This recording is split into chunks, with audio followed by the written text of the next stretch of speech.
Navalins, and the Blind Community Thrift Store at www.blindcommunitythriftstore.com. The Blind Community Thrift Store radio reading service will begin shortly.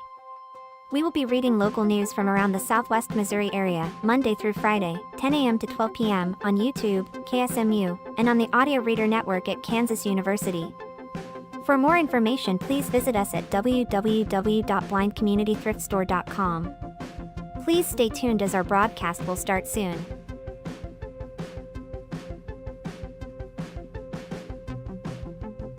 Please remember to like, comment, and subscribe on our YouTube channel now. At Blind Community Thrift Store on YouTube, and more info about this radio reading service, Navalins, and the Blind Community Thrift Store at www.blindcommunitythriftstore.com. The Blind Community Thrift Store radio reading service will begin shortly. We will be reading local news from around the Southwest Missouri area, Monday through Friday, 10 a.m. to 12 p.m. on YouTube, KSMU, and on the Audio Reader Network at Kansas University. For more information, please visit us at www.blindcommunitythriftstore.com. Please stay tuned as our broadcast will start soon.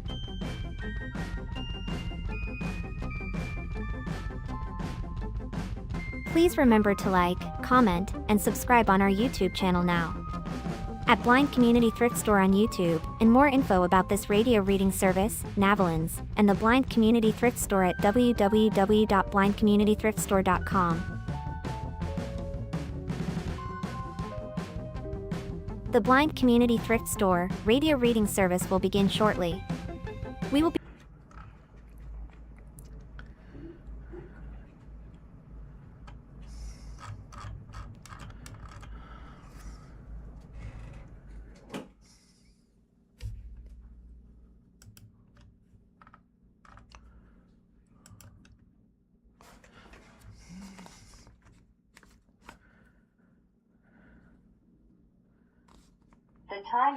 And good morning. Thank you for tuning into the Blind Community Thrift Store radio reading service. This is Dory, and we invite you to listen to our broadcasts both live and on demand. Live sessions are available on the Blind Community Thrift Store YouTube channel Monday through Friday between 10 and noon each week. Additionally, you can access on-demand content through the Audio Reader Network, which offers a wide range of audio materials for the visually impaired community.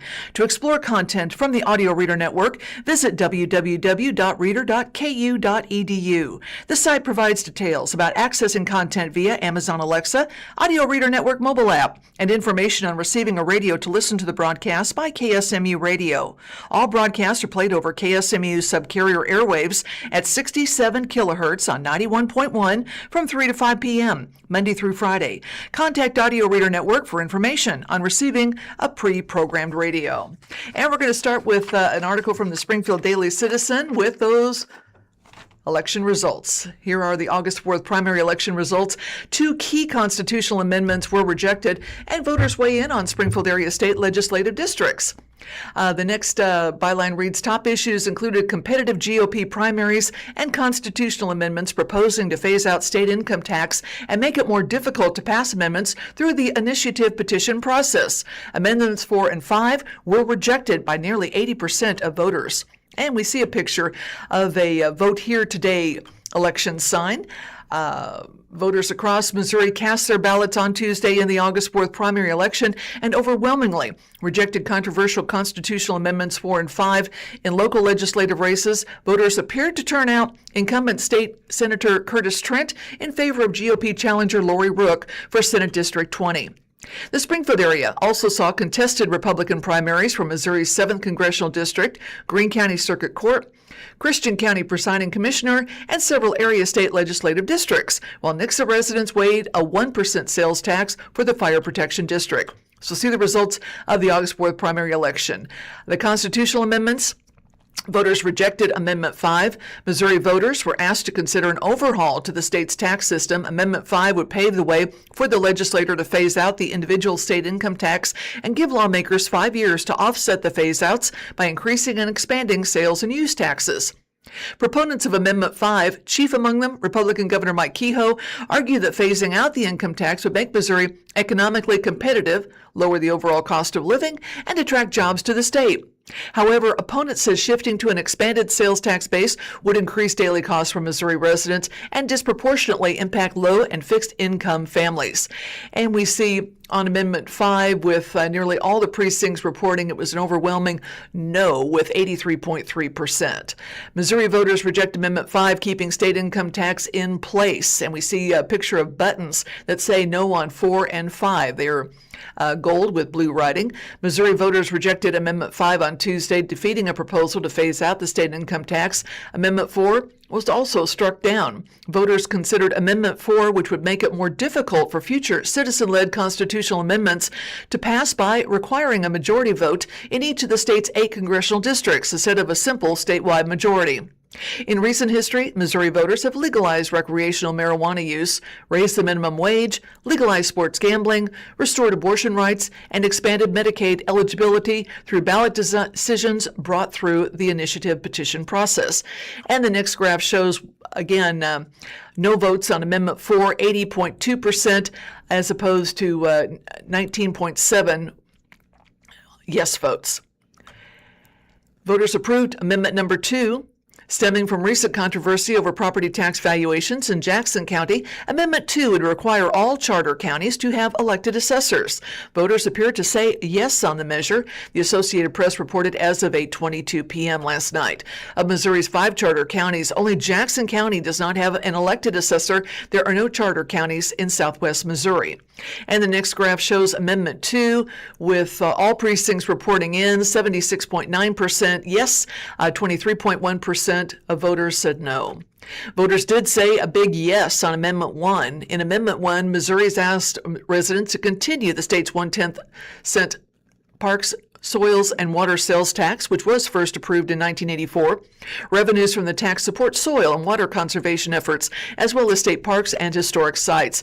Voters appeared to say yes on the measure. Associated Press reporting as of 8:15 last night, with 82.3% of voters saying yes.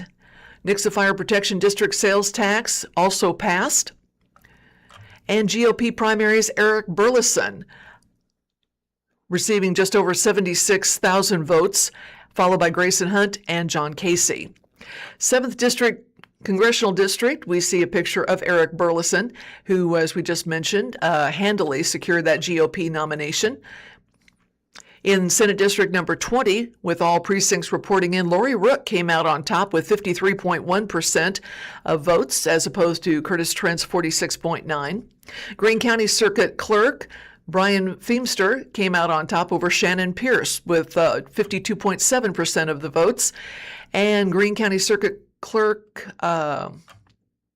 incumbent Brian Feimster won the Republican primary, and we see a picture of Mr. Feimster in a suit and tie. He won in the lone primary contest on that one. Christian County Presiding Commissioner Jared Tyler came in with 62.3% of the votes over Terry Bible. And Jared Taylor won the race for Christian County Presiding Commissioner. We see a picture of Mr. Tyler on a beautiful brick gazebo in a blue shirt, and he won the Republican primary for Christian County Presiding Commissioner, defeating Terry Bible, as we just mentioned.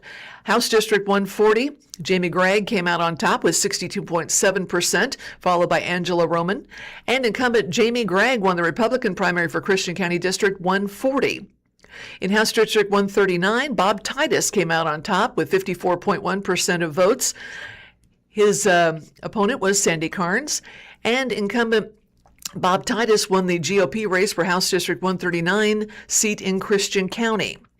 State Auditor Republican primary, Scott Fitzpatrick, 85.5% of votes. His opponent was Gerald Winstron Jr. Democratic primaries, State Auditor Democratic primary went to Quentin Wilson with 67.8% of the votes. And following up from the Springfield News Leader, a bit of an upset. Rook claiming victory over incumbent Trent in the District 20 GOP primary. Lori Rook, a Springfield elder law attorney, has upset longtime Republican legislator Curtis Trent in the race for Missouri Senate District 20 Republican nomination. With all precincts for the district reporting, she won with 53% of the vote, winning by less than a 2,000 vote margin, according to unofficial results from the Missouri Secretary of State office. The race was a close call, as early results rolled in Tuesday night, though she held a steady lead in Greene County precincts. Rook told the news leader she felt, quote, very blessed to see the results in a campaign and race that she described as a very steep hill. She said her stance is on the proposal to eliminate the state income tax, which voters overwhelmingly rejected Tuesday, and data centers contributed to garnering voter support. Rook was active in challenging data center proposals in Webster County and criticized the plan for income tax elimination. This all just ties back to working for the people instead of the corporate interests of the lobbyists, Rook said. We plan on continuing our message and letting the people know where we stand. We made promises, and we're going to deliver on those promises. And what follows is a picture of, on the left, Lori Rook in a white suit and Senator Curtis Trent on the left. Incumbent Trent was first elected to the Missouri Senate in 2022 after serving 6 years in the Missouri House and had been in the running to serve as Senate Majority Leader if reelected. In her challenge, Rook positioned herself as a, quote, actual conservative candidate and an outsider ready to challenge the status quo. Trent didn't return the news leader's request for comment late Tuesday. The race for the Senate seat was among the most expensive in the state this cycle, according to Missouri Independent reporting, with more than $2.4 million spent in total. Both candidates spent heavily on attack ads, with the 20th district also saying the most spending all-state Senate races on radio and television ads. Both candidates were focused on improving affordability in the state, though they had different ideas about how to achieve that. Rook was critical of the plan to eliminate the state income tax, a measure a majority of Missouri voters rejected at the polls on Tuesday, while Trent championed it. In the November general election, the Republican candidate will face off against Democratic Sean Falconer. The Senate district also includes a large portion of Greene County and Dade, Webster, and Barton counties. And Ozarks Tech is unveiling a student union. This is also from the Springfield News Leader. Ozarks Technical Community College will open its new Michael L. Parsons Student Union with a public celebration at 1 p.m. August 12th on its Springfield campus. The event will be featuring a ribbon-cutting ceremony and building tours, according to a community announcement. Former Missouri Governor Mike Parson is expected to attend alongside state and local officials, workforce partners, donors, employees, and students. Ozarks Tech Chancellor Hal Higdon will host the event. The Michael L. Parsons Student Union, known as the U, is a 3-story facility intended to bring a range of student services, dining options, and gathering spaces together in one location. The building is located at 1001 East Chestnut Expressway in Springfield. Guests attending the celebration will have the opportunity to tour the facility and participate in activities throughout the building. And next we see a picture of the building, Ozarks Tech U. New student services and amenities under one roof is the next byline. Among the features inside the Student Union are the Academic Resource Center, which includes a library, tutoring center, and writing center, along with space for events and workforce development workshops. The facility also includes a food court with craft sushi, Starbucks, Hardee's, and Little Caesars Express. Additional amenities include a fitness center offering intramural sports and fitness classes, as well as the Eagle Store, which combines bookstore, convenience store, and spirit shop services. Event attendees can sample food court offerings, take part in fitness center challenges, explore academic resource center activities, and access promotions available through the Eagle Store, according to the announcement. The next byline, state funding played a key role in the project. The project was funded largely through a state investment supported during Parsons' administration. According to the announcement, the student union cost $48 million, with $46 million coming from state funding. Additional support was provided through the Ozarks Tech Foundation. College officials said in the announcement that the project reflects a focus on higher education, workforce development, and regional economic growth. Additional event and parking details are available on the website at tinyurl.com/YJ2CCV4N. And this is an interesting article from the Springfield Business Journal. We see a picture of some folks standing in front of a classroom of some young kids, and the caption reads, Springfield area Chocolate University students work with Tanzania students during a past immersive trip to the East African nation. The headline is Chocolate University Class of 2027 applications are open for high school students. Askinosie Chocolate, the Askinosie Foundation, and Drury University recently announced that applications are open for Chocolate University's class of 2027. Applications are being accepted through September 15th at chocolateuniversity.org, according to a news release. Described by Askinosie, Chocolate officials as, quote, an exciting experimental learning journey for high school juniors and seniors in Southwest Missouri. Chocolate University teaches students about global business, entrepreneurship, and social responsibility, using the Springfield-based chocolate company's bean-to-bar supply chain as a real-world learning model. Chocolate University gives Southwest Missouri students the rare opportunity to step beyond the classroom and experience business in action, said Missy Gelder, Chocolate University Executive Director and Chief Kinship Officer at Askinosie Chocolate, in an email to Springfield Business Journal. Quote, that includes basics on entrepreneurship and finance, Gilner said, and an introduction to managing global supply chains and Askinosie Chocolate-style direct trade relationships with the growers of cacao beans across the world. Students learn how a locally rooted company can compete globally while using business as a force for good, Gilner added. She said Chocolate University's class of 2027 will be the 8th group of student travelers engaged by the program, which counts 123 alumni since its inception in 2007. Origin trips have gone out from Springfield roughly every 2 years since 2010, while pandemic effects prompted a 2020 trip to be canceled. Chocolate University has been back in travel mode with immersive trips in 2023 and 2025. Alumni says the program has significant impact on them. Quote, business-wise, Chocolate University changed the way I thought of success in the business world, Springfield Catholic High School graduate Sarah Hahn told SBJ in a text message early this morning. She visited Tanzania through Chocolate University in July of 2025. I think most people believe success is measured by profit or brand recognition. And yes, that is a big part of success, but seeing the relationship that Askinosie Chocolate has with the cocoa farmers firsthand taught me that shared success can be a smart business strategy, Hahn said. The time and effort that was invested was unlike anything I'd seen before. It made me realize that the most sustainable businesses are the ones where every person in the supply chain feels valued. Life lessons came out of Hahn's Chocolate University experience in Tanzania, she said, including an emphasis on what it means to live a truly meaningful life. The English-speaking East African nation of Tanzania counts over 70 million residents and is a multi-party republic, according to Britannica.com. Earlier this summer, U.S. officials signed a 5-year bilateral global health agreement with Tanzania under the Trump administration's America First Global Health Strategy, in part to assist Tanzania in building capacity to address health threats and infectious disease, according to a July 1st news release by the U.S. State Department. A majority of the people we met lived with fewer material comforts than I was accustomed to, yet they radiated a unique sense of joy, purpose, and generosity, Hahn said. It seemed that they all found fulfillment in caring for us. The school headmaster still emails me asking how college is going. The care for each other shown by Tanzania residents and the pride they took in their work were important for Hahn, she said, adding, I hope to also radiate those qualities because a meaningful life is about using the opportunities and talents you've been given to uplift people. Hahn said she likes to tell people, quote, it's the happiest I've been. She underscored her view that Askinosie Chocolate founder Sean Askinosie and his team have cultivated strong relationships with Tanzania cacao farmers and their community. Chase Houston, who graduated from Kickapoo High School last year, said by text message, Chocolate University gave me firsthand insight into ethical trade, global supply chains, and farmer negotiations, completely reshaping how I understand business and pushing me far outside my comfort zone. Haustein added, since then, I've become more willing to say yes to new opportunities, which has led me to leadership roles in college and experiences I never would have imagined. These insights are part of what Chocolate University promises to its young students, Gilner said. They're welcomed into cacao farming communities as friends, as partners, not as tourists.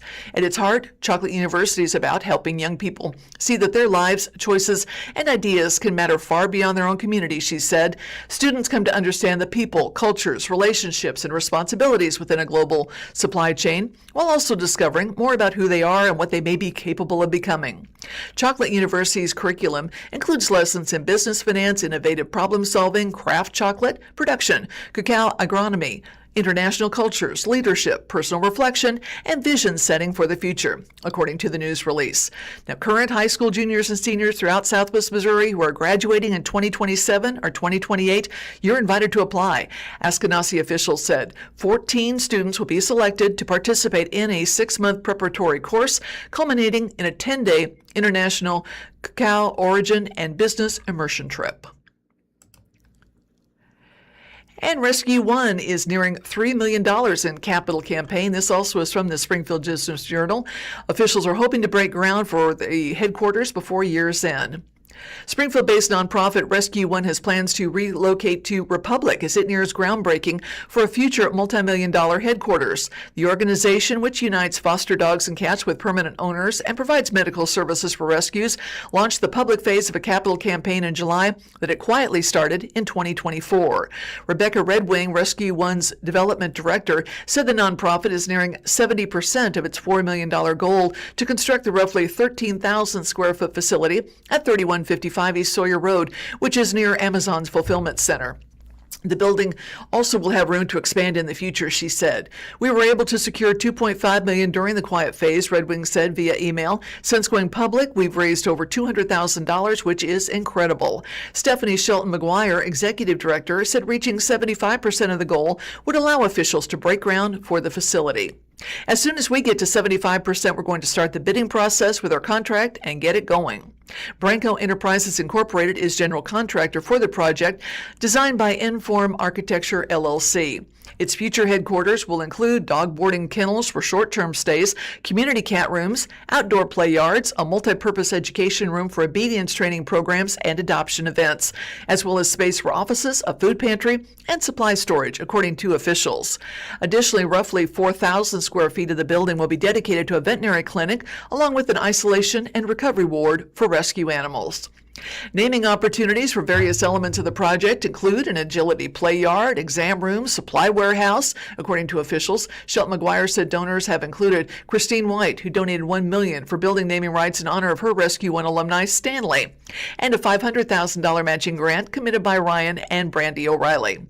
Founded in 2013, Rescue One's mission is not only to rescue animals in need, but to also educate the public on responsible pet ownership and help provide low-cost spay-neuter for those in need of assistance, according to its website.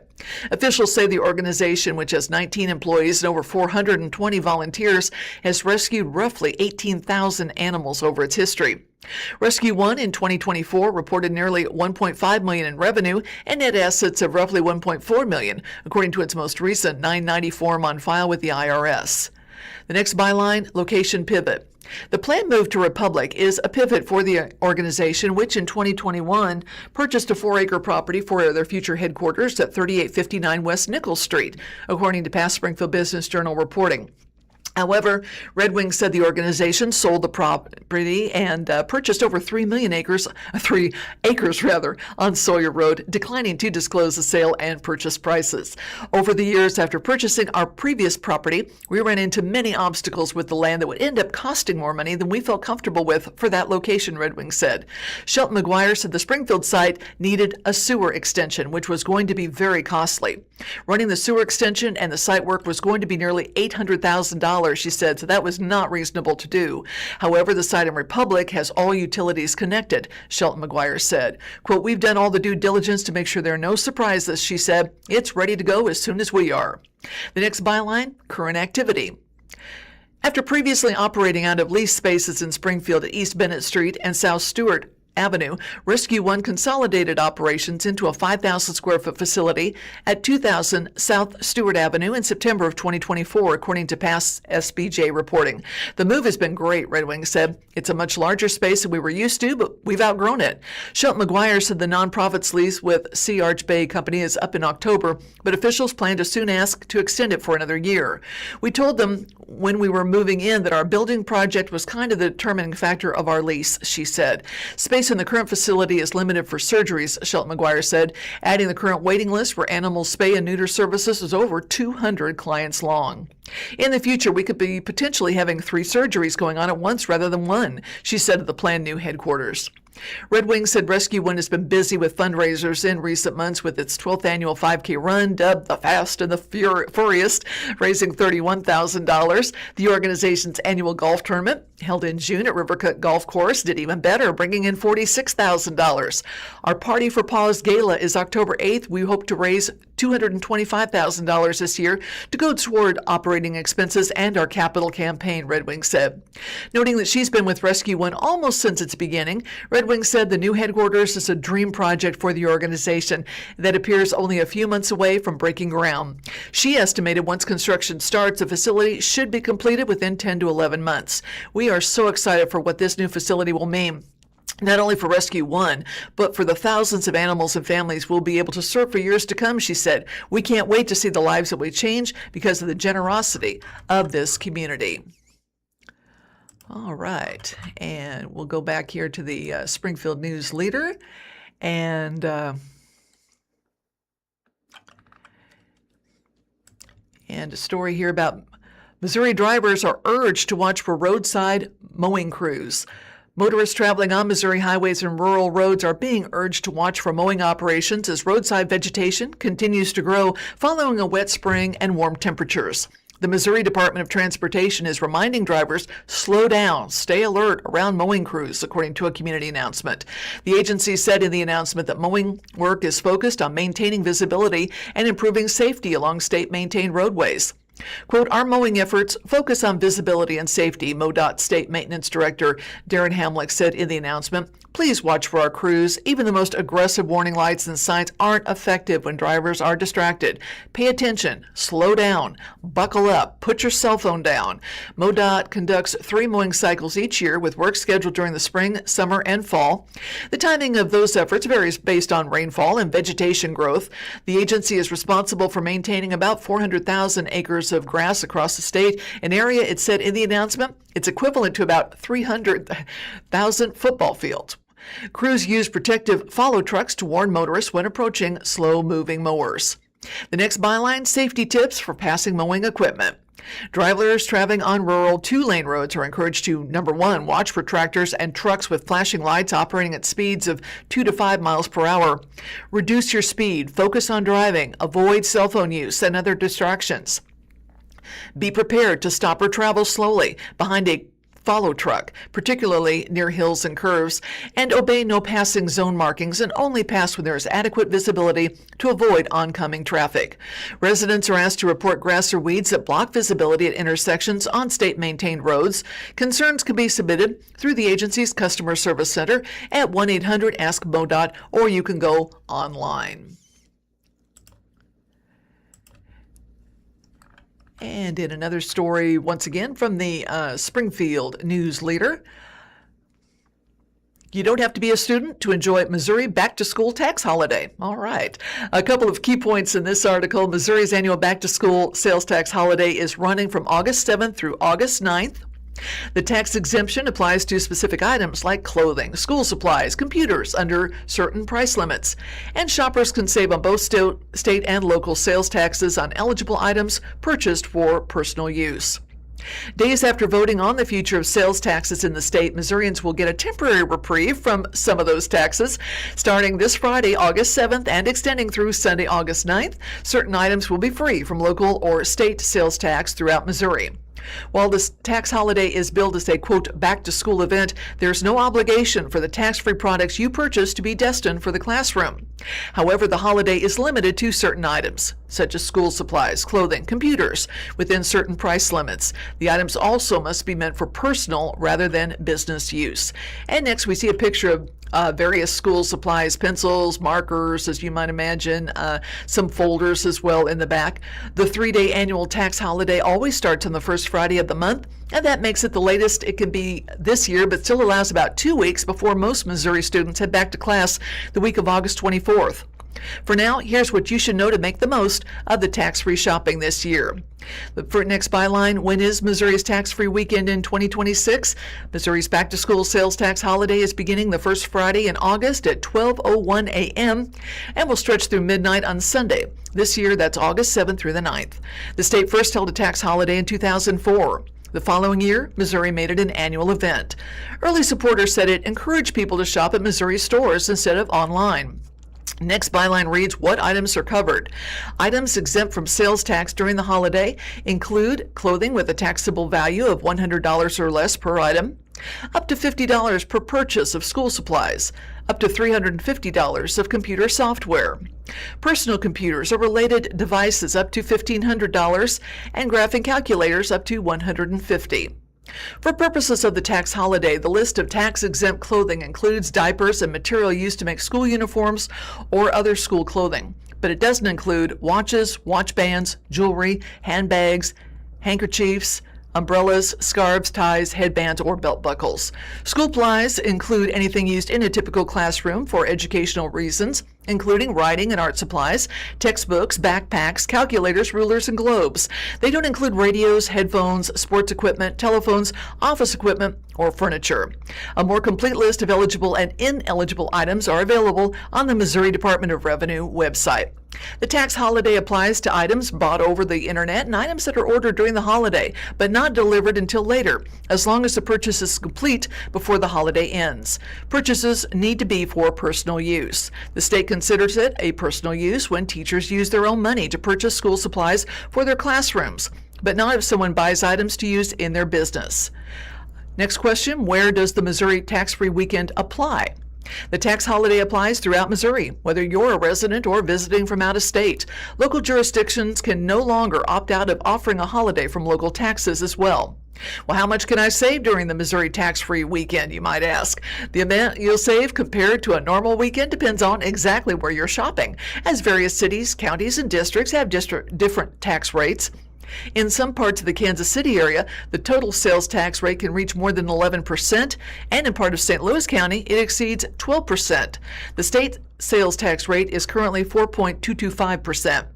That means if you spend close to the $1,500 limit on computers, for example, you could save more than $60 in state sales tax alone. The amount could be higher if you also buy clothing, school supplies, or software, if you make multiple purchases throughout the weekend, or if you factor in local tax savings. Are there other Missouri sales tax holidays I should know about is our next byline. Missouri also has a week-long Show Me Green sales tax holiday for new Energy Star appliances in April. All right. And Missouri Secretary of State blocks redistricting referendum drawing lawsuit. This is from the Springfield News Leader, and a couple of key points here. Missouri Secretary of State Denny Hoskins blocked a public vote on the state's new congressional map, declaring the referendum petition unconstitutional. The Political Action Committee, People Not Politicians, filed an immediate lawsuit arguing Hoskins is attempting to silence voters. Hoskins also rejected a separate proposed constitutional amendment aimed at limiting legislative power over ballot initiatives. Missouri Secretary of State Denny Hoskins blocked a public vote on the state's new congressional map Tuesday, August 4th, declaring a referendum petition unconstitutional just a few hours before polls closed in the primary election. He refused to tell reporters at Jefferson City press conference whether the petition had enough valid signatures to qualify for the November ballot. It didn't matter, he said, because the Missouri Constitution does not allow a referendum on redistricting. Whether they had one signature or 500 million signatures doesn't really matter because they're unconstitutional, Hoskins said at a news conference. And what follows is a picture of Mr. Hoskins in a red blazer, white shirt at a podium discussing this matter. The Political Action Committee, People Not Politicians, turned in more than 300,000 signatures in December, and local election authorities spent hundreds of hours verifying whether the people who signed were registered voters. Hoskins also rejected a proposed constitutional amendment to limit legislative power to change measures passed by initiative. That proposal would have been Amendment 6 on the November 3rd ballot, violates the requirements that ballot measures be limited to a single subject and amend only one article of the Constitution, he said. The Respect Voters Committee also submitted more than 300,000 signatures, and Hoskins declined to disclose that count as well. Hoskins' decision brought an immediate court challenge from People Not Politicians. It'll be the final case in the seemingly endless litigation over whether Missouri's gerrymandered redistricting plan will be subject to a referendum. The Missouri Constitution's referendum power does not contemplate a vote on redistricting plans, Hoskins said. The U.S. Constitution, he said, gives state legislatures the power to set the rules for congressional elections, and a referendum would violate it. Hoskins' announcement came on the last day he had legally to rule on whether measures submitted by petition will be on the November 3rd ballot. He said he waited because he wanted every possible bit of information before making a decision. Quote, according to Missouri state law, I had until 5 p.m. today to certify those signatures, Hoskins said. As a certified public accountant, I want to make sure all my I's are dotted and T's are crossed. After meeting with reporters, Hoskins released opinion letters from Attorney General Catherine Hanaway, laying out the legal reasoning for rejecting the petitions. On the referendum, Hanaway wrote that the state constitution is silent on authority for a referendum. Quote, in order to authorize such referenda, the Missouri Constitution would need to speak through a clear statement divesting the legislature of its authority under the U.S. Constitution Election Clause, Hanaway wrote, but the Missouri Constitution includes no such clear statement.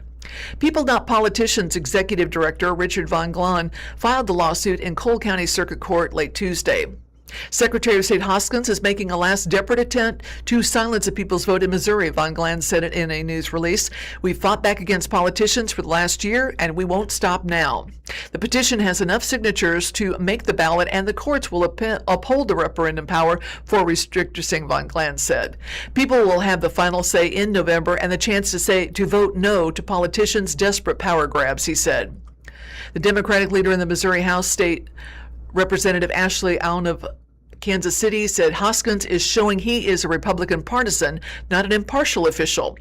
Every step of the way, Danny Hoskins is engaged in obstruction and dishonesty to stop Missourians from exercising their constitutional right to decide whether the mid-decade partisan gerrymandered Republicans forced through last year should become law. On said, as a result, his latest act of contempt against Missouri voters should surprise no one and provides further proof he is unfit to serve as the state's top election official. The lawsuit filed Tuesday is simple. It argues that Hoskins is wrong and the Constitution does not prohibit a referendum. Only appropriation bills and laws enacted on an emergency basis are exempt, the petition states. The redistricting plan, quote, falls into neither of those categories, it argues. In previous litigation over the congressional map, the Missouri Supreme Court has upheld Governor Mike Kehoe's power to convene the legislature in a special session, the legislature's authority to revise the map at any time, and the constitutionality of the map as a basis for elections. It has not ruled on the question of whether the Constitution allows a referendum. In a May ruling, the court hinted that if it finds the referendum power applies, the map would have never taken effect, meaning Tuesday's primary was conducted in district boundaries that were never legal. Because the Secretary's certification process is ongoing and has not been finally determined, it's impossible to say as of this opinion whether the December 9th referendum petition filing was legal, sufficient, and timely, and therefore whether the 2025 map went into effect on December 11th or whether the map was referred to the people as of December 9th and can only go into effect when approved by a majority of the votes cast thereon, Judge Ginger Gooch wrote. In the case over the legislature's authority to revise the map, opponents said that because the Constitution doesn't explicitly allow it, lawmakers do not have that authority. The High Court rejected that argument. Hoskins argued the same silence in the Constitution cuts the other way on referendums, that the absence of explicit authority means one is not allowed. He said he doesn't see a parallel between the two provisions of the Constitution and its silence on a key point. Here we're trying to compare apples and oranges, Hoskins said. Also, the Constitution doesn't say that Denny Hoskins should make $1 million a year absent that. So I would disagree with that analysis. And I would say that the Constitution does not specifically say that a referendum or an initial petition can be done on congressional redistricting. And in another article from the Springfield News Leader, Springfield Sunrise Ridge will be bringing new homes to the west side.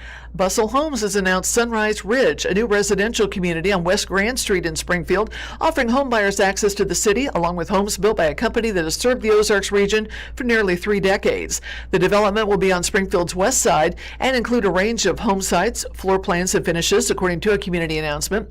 The company said in the announcement that the neighborhood is intended for buyers seeking both location and construction quality when choosing a home.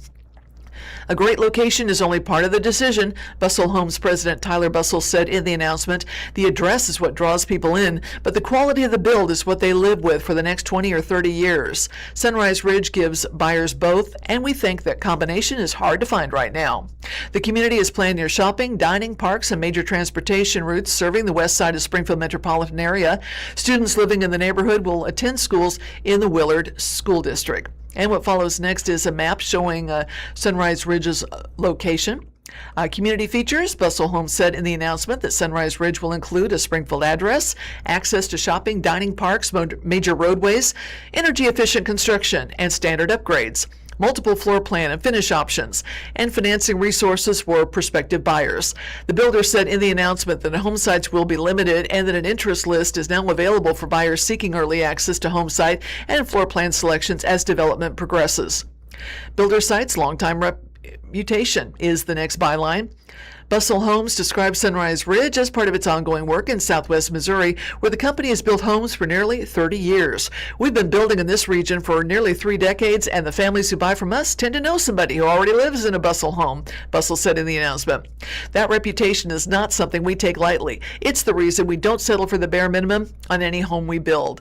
Additional information about available home sites and floor plans is available at bustle-homes.com, and information about the builder also available at bustlebuildinginc.com/bustlebuilding.com. Interested buyers, you can also contact their sales team at 417-374-0173.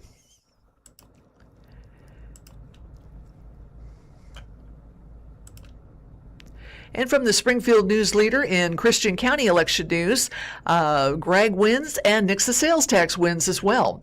Incumbent Jamie Gregg will be the Republican candidate for the District 140 state representative seat in November's election. According to unofficial results, Gregg had more than 62% of the vote. Democrat Julia E. Curran will run against Gregg. The other races in Christian County include statewide races and state representatives, as well as a ballot measure debating a fire protection district sales tax. The next byline reads, voters approved Nixa Fire Protection District sales tax. They approved a 1% sales tax that would provide revenue to operate the Nixa Fire Protection District. Yes votes tallied 51%. The sales tax will offset property taxes to an extent, reducing the property tax levy each year by an amount equal to 50% of the previous year's sales tax revenue. District 138 State Representative Whaley versus Daughtry. Burt Whaley will represent the Republican Party in November's District 138 Step Representative election. Whaley received 76% of the votes. Chris Daughtry, who ran uncontested, will be the Democratic Party candidate. District 139 State Representative Bob Titus. He'll be the sole candidate on the ballot for the District 139 State Representative seat in November. Associate Circuit Judge Division 3, Ward. Steve Ward will run uncontested as the Republican Party candidate, and there was no Democratic Party challenger. Ward will be the sole candidate on the November ballot, but has effectively won the Division 3 judge seat. Associate Circuit Judge Division 4, Bacon. Doug Bacon did not face any challengers from his own Republican Party, and there were no Democratic candidates. Bacon will be the sole candidate on the November ballot, but has effectively won the Division 4 judge seat. Presiding Commissioner Taylor. Jared Taylor will be the sole candidate on the ballot for Presiding Commissioner in November with 62% of the vote. County Clerk Brumfield. Paula Brumfield did not face any challengers either from within her own Republican Party, and there's no Democratic candidate. While she'll appear on the November ballot, she has effectively won the county clerkship. Clerk of the Circuit Court, Barnett Stillings. Barbara Barnett Stillings was the only candidate in the primary. She'll appear on the November ballot, but has effectively won the Circuit Judge clerkship. Recorder of Deeds, Blunt Hall. Kelly Blunt Hall was the only candidate in the primary, her name also appearing on the November ballot, but she has effectively won the Recorder of Deeds. Prosecuting Attorney, Toya Villa. Kristen Toya Villa was the only candidate for prosecuting attorney and will appear on the November ballot. She's effectively won the seat. Collector of Revenue, Snyder. Chris Snyder was the only candidate for Collector of Revenue and will appear on the November ballot. He has effectively won the seat. Amy Dent was the only candidate for County Auditor and will also appear on the November ballot, but has effectively won the seat. Danny Gray is the sole candidate that will be on the November ballot. Again, he won with 82% of the vote for Township Committeeman. For East Benton Township Committeeman, Casey Haynes is the sole candidate that will be on November's ballot. He won with 53% of the vote. McCracken Township Committeewoman Ruth Downey is the sole candidate that will be on November's ballot. She won with 65% of the vote. North Galloway Township Committeeman Stephen Perry is the only candidate that will be on November's ballot. He won with 55% of the vote. North Galloway Township Committeewoman Leslie Galt Young is the sole candidate, again being on November's ballot. She won with 53% of the vote. Northview A Township Committeewoman Judy Altum is the sole candidate that will be on November's ballot. She won with 61% of the vote. Northview Township C Committeeman Brady Benson is the sole candidate that will be on November's ballot. He won with 64% of the vote. South Galloway Township Committeeman David M. Lee will be on November's ballot. He won with 59% of the vote. South Galloway Township Committeewoman Polly C. Dross is the sole candidate. She won with 58% of the vote. Union Chapel 1A Township Committeeman Thomas Taylor will be on November's ballot. He won with 53% of the vote. And Union Chapel 1A Township Committee woman Pat Hackett. She is the sole candidate that will be on November's ballot. She won with 58% of the vote. And in other news, the Springfield Ballet will be celebrating 50 years with two classic productions. They are marking their 50th anniversary season with productions of The Nutcracker and The Sleeping Beauty, giving Ozarks audiences opportunities to see more than a dozen performances between December and May. The organization has announced their 2026-27 season. They announced this on July 30th, according to a community announcement. The season will be opening with the 41st annual production of The Nutcracker, which will be performed 8 times at the historic Landers Theater from December 17th through 21st. The holiday ballet following Clara through a dream world featuring toy soldiers, mice, flowers, and the Sugar Plum Fairy. Springfield Ballet said in the announcement that the performances have historically sold out. Patron tickets and season tickets are available now, and single show tickets for The Nutcracker will be going on sale October 5th. The next byline, 2 productions are planned for anniversary season. The season will conclude in May with 4 performances of The Sleeping Beauty, an original adaptation created for the historic Landers Theater and Springfield audiences. Each production involving more than 100 dancers and offers opportunities for children to perform alongside professional guest artists. Being a part of the Springfield Ballet production gives dancers the opportunity to learn all of the behind-the-scenes work of what brings a show to life besides choreography. Springfield Ballet co-artistic director Maria Velasquez said in the announcement, from the lighting, set pieces, changes, costumes, stage makeup, and props, they're immersed in how to work as a team to bring the ballet stories alive for audiences. We've cultivated a very special pre-professional production right here in the Ozarks. Next byline, auditions are scheduled for dancers across the Ozarks.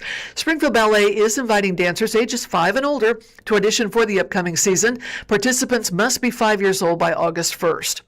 Auditions for The Nutcracker are scheduled for August 27th for dancers ages 11 and older who perform on point, and August 29th for dancers ages 5 through 10 and older dancers who are not on point.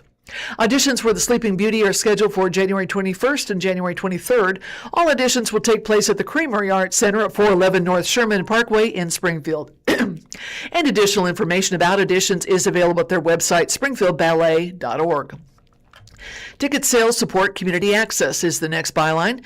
Patron tickets include priority seating for both productions, complimentary downtown parking, and a tax-deductible donation. According to the announcements, proceeds will help provide free access to Springfield Ballet performances for children from low-income households.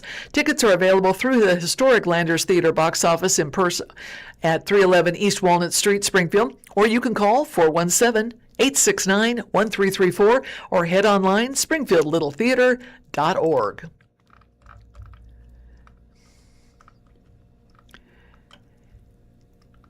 And let's see here in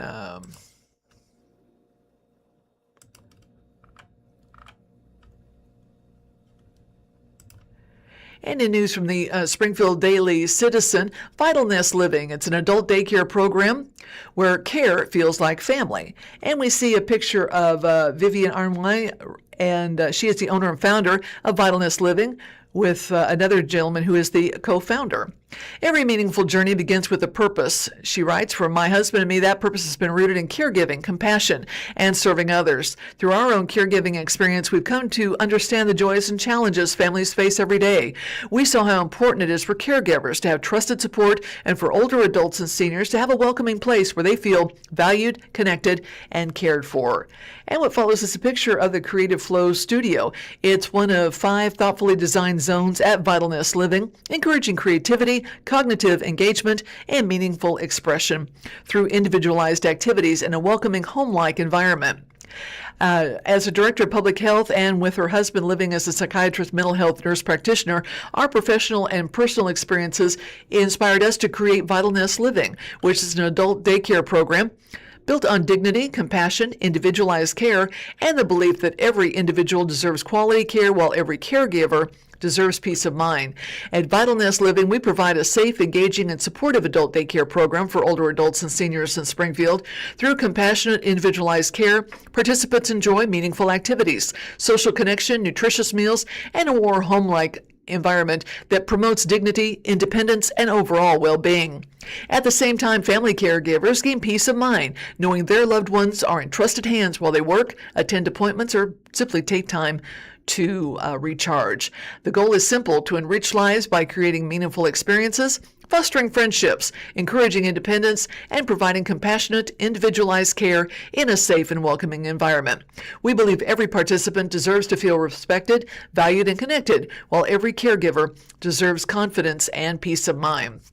And what follows is a couple more pictures from Grounding Zone. Looks like we have a game table here with some very comfortable chairs as well. And what follows is a recreation lounge, which has a ramp if one should need a wheelchair to access, and also a game table, and looks like some very comfortable seating as well.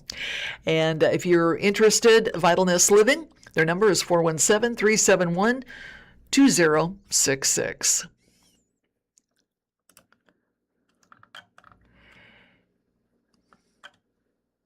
And in more news from the Springfield News Leader, U.S. News names 12 Missouri hospitals among the best in the country. U.S. News and World Report released its ranking of the best regional hospitals in the country, and several from Missouri have made it to the list. U.S. News evaluated 134 hospitals across the state, recognizing facilities that demonstrated strong performances across specialties, procedures, patient outcomes, and experience. Across service lines and in quality measure after quality measure, the hospitals in this group collectively define excellence, the publication said. So, here they are, Missouri's best regional hospitals for 2026-2027, according to U.S. News and World Report. Barnes Jewish Hospital ranked the top in Missouri. St. Louis's Barnes Jewish Hospital once again has claimed the spot as the best hospital in the state. The hospital received national recognition in 10 specialties and was rated high-performing in 18 adult procedures and conditions, including aortic valve surgery, colon cancer surgery, and diabetes. Not only that, but 4 other hospitals in the BJC health system also made the list: Missouri Baptist Medical Center, St. Luke's Hospital of Kansas City, St. Luke's East Hospital, and Christian Hospital. We're proud to see U.S. News and World Report once again recognize multiple BJC hospitals and numerous clinical specialties, BJC Health President and CEO Nick Bardo said in a news release. Our caregivers earn these distinctions through their expertise, companion, and dedication. We appreciate their commitment to delivering exceptional care in every moment and improving the lives of the patients and communities we serve. The next byline: what are the best ranking hospitals in Missouri? As we mentioned, Barnes Jewish Hospital came in number 1, followed by Missouri Baptist Medical Center, also in St. Louis, number 2, Missouri Hospital St. Louis, number 3, St. Luke's Hospital of Kansas City, tied for number 4 in Missouri and ranked number 2 in Kansas City. St. Luke's Hospital Chesterfield, tied for number 4 in Missouri.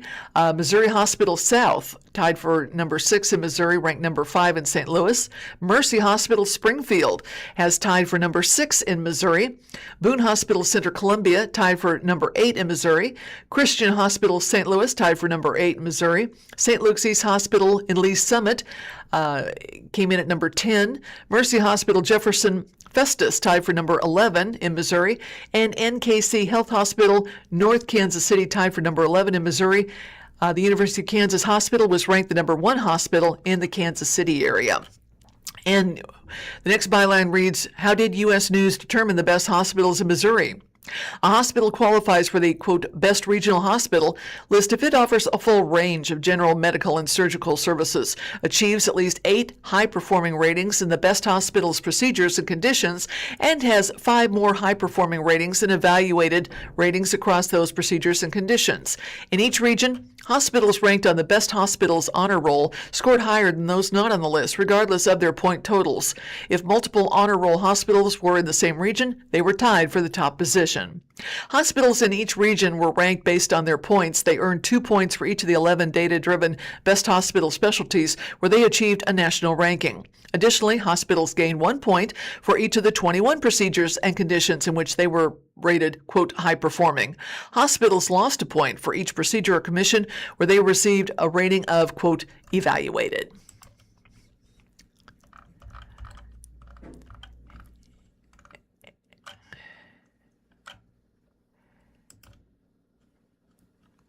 And a Christian County 1988 cold case has resulted in an indictment.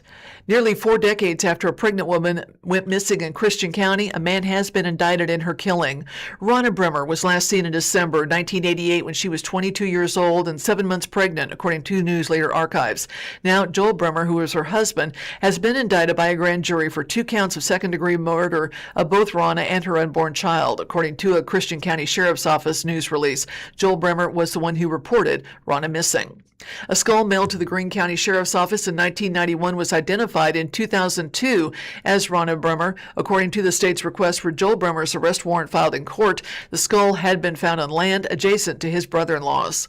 Ronna Bremer's disappearance was seen as suspicious, and her murder was suspected from the start of the investigation, according to Newsletter Archives. The Iowa native had moved to Ozark that summer with her 2 young children. According to the news release, throughout the years, the case was reinvestigated, interviews conducted, but they failed to result in any meaningful leads. The case was also featured on Cold Justice, a true crime show broadcast on Oxygen that sought answers in partnership with the Christian County Sheriff's Office in 2024 by traveling to Iowa and Nebraska to gather more information. While in Iowa, according to the release, detectives obtained an arrest report from the Oskaloosa Police Department where Joel Bremer had been arrested for domestic assault with his wife Ronna. Evidence obtained in 1989 was sent for examination and revealed a DNA profile. Ultimately, a report was filed with the Christian County prosecuting attorney. The 60-year-old Joel Bremer, who now lives in Kansas City, was arrested Friday, July 31st, according to Missouri State Highway Patrol arrest records. He was transferred and booked into Christian County Jail Sunday, August 2nd, where he remains on $200,000 bond. During an arraignment hearing on Monday, August 3rd, he pleaded not guilty, according to filings on CaseNet. A bond reduction hearing has been scheduled for Thursday, August 6th. Joel Bremer is also a registered sex offender, stemming from a case in 2000 in Webster County. And in other news from the Springfield News Leader,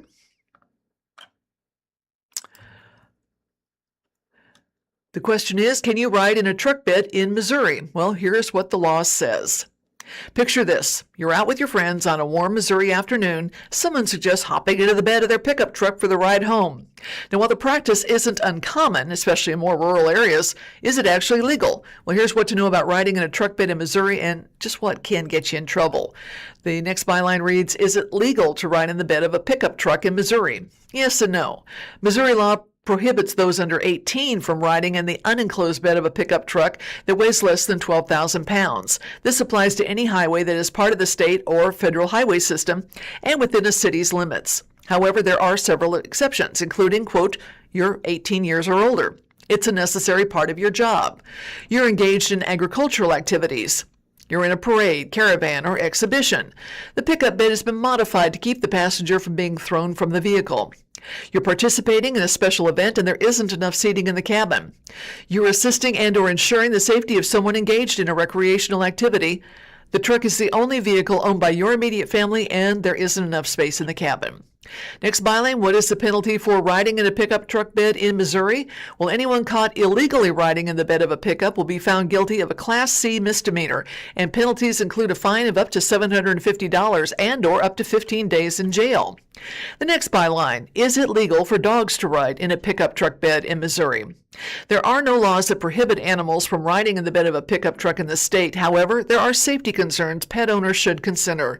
Allowing drugs or other critters to ride loose in a truck bed can put them in risk for sudden stops, sharp turns, road debris, and other hazards. Also, if an animal is injured or killed riding unsecured in a truck bed, the driver could face a citation under the state's animal cruelty laws. The American Veterinary Medical Association advises securing pets safely, either in a kennel placed in the truck bed or with a harness inside the cabin. And we are currently broadcasting from the Blind Community Thrift Store located at 2713 North Kansas Expressway. If you'd like more information about the store, just check out our official website, www.blindcommunitythriftstore.com. Explore more of our video content, including movie reviews with Matt and Meredith. There are adaptive technology training videos and other informative material as well. And the thrift store is a great place to check out bargains. Visitors, of course, are always welcome. Veterans get a 25% discount every day. Also, there's a weekly clothing sale on Wednesdays, 50% off. And seniors 55 and older, you get a 25% discount every Tuesday. Hope you'll be sure and check it out. The Blind Community Thrift Store. And in more news from the Springfield Business Journal, Donut Company has expanded to Nixa. More than 40 years after closing a shop in Nixa, St. George's Donuts is back in town. And their opening day for their newest location at 701 North McCroskey was August 3rd, so 2 days ago they just opened up. They're a 1,300 square foot shop in Village Marketplace, owned by Nick St. George, who also owns company stores at 3620 East Sunshine Street in Springfield, 1415 West State Highway J in Ozark. The St. George family began St. George's Donuts in Springfield in 1971. They've since expanded the business to 5 locations. A Nixa shop was temporarily open in Nixa during the 80s, but shuttered following the death of family patriarch Charles St. George in 1985, according to company officials. According to a news release, the family's roots to Nixa extend before the 20th century. The McCullough-Wasson family line, which stretches back to 1890 and includes descendants of the St. George family, continue to gather at local reunions to this day. Nixa has always held a special place in our family's story, Nick said in the release. My parents brought St. George's here in the 1980s, and even though that chapter was short, this town never left our hearts. Coming back and opening our doors on McCroskey Street means everything to us. It's not just to do shop, it's coming home. Nick previously told Springfield Business Journal that Nixa is a, quote, nice growing community, and he liked the store's location along Highway 160. He declined to disclose startup costs and the lease rate with the Village Marketplace landlord Jarrett Commercial and Management LLC. Nick said the lease runs 5 years and has 2 5-year options. The new St. George's Donuts is the latest tenant in the shopping center, joining another recent entry, Papel's Pizzeria and Pub, which opened in mid-May, according to past SBJ reporting. Declining to comment on any future St. George's locations, Nick said he does have plans to eventually expand the East Sunshine store into space formerly occupied by Lloyd's Dry Cleaners. St. George's officials say a drive-through is initially planned for the space, but could be operational as soon as October. Aside from the stores owned by Nick St. George, the company's 2 other locations, one on South National Avenue in Springfield and another on Spur Drive in Marshfield, are separately owned by 2 of his brothers, according to past SPJ reporting. And from the Springfield News Leader, Walgreens is closing stores, and how many in Missouri have closed? Walgreens is closing stores across the country as a part of a multi-year downsizing effort, and Missouri is not immune. Inc., a business news outlet, has reported that the drugstore chain is closing stores across at least a dozen states as it continues a broader restructuring plan that could ultimately eliminate thousands of stores nationwide. So, which Missouri locations are affected, and what happens to prescriptions when a Walgreens store closes? Well, next byline is which stores are closing in Missouri. Inc.'s analysis is including 2 St. Louis area stores, one in Bridgeton and one in St. Louis. Both locations were permanently closed earlier this year, with the Bridgeton store shutting down July 21st. The St. Louis store closed March 5th. The next byline reading, why is Walgreens closing stores? Walgreens announced plans to close roughly 1,200 underperforming stores nationwide over 3 years as part of a turnaround strategy aimed at improving profitability and creating a smaller, more efficient footprint. The company has said many of the locations targeted for closure no longer fit its long-term business strategy. The next byline reads, what happens to prescriptions when a Walgreens closes? Walgreens says customers do not need to take any action to transfer their prescriptions to another location, since its pharmacies nationwide have access to customers' prescription records, insurance information, and medication histories. As such, customers can refill prescriptions at other Walgreens locations or have their prescriptions delivered. The company also said affected customers will be eligible for 90 days of free prescription delivery following the closures.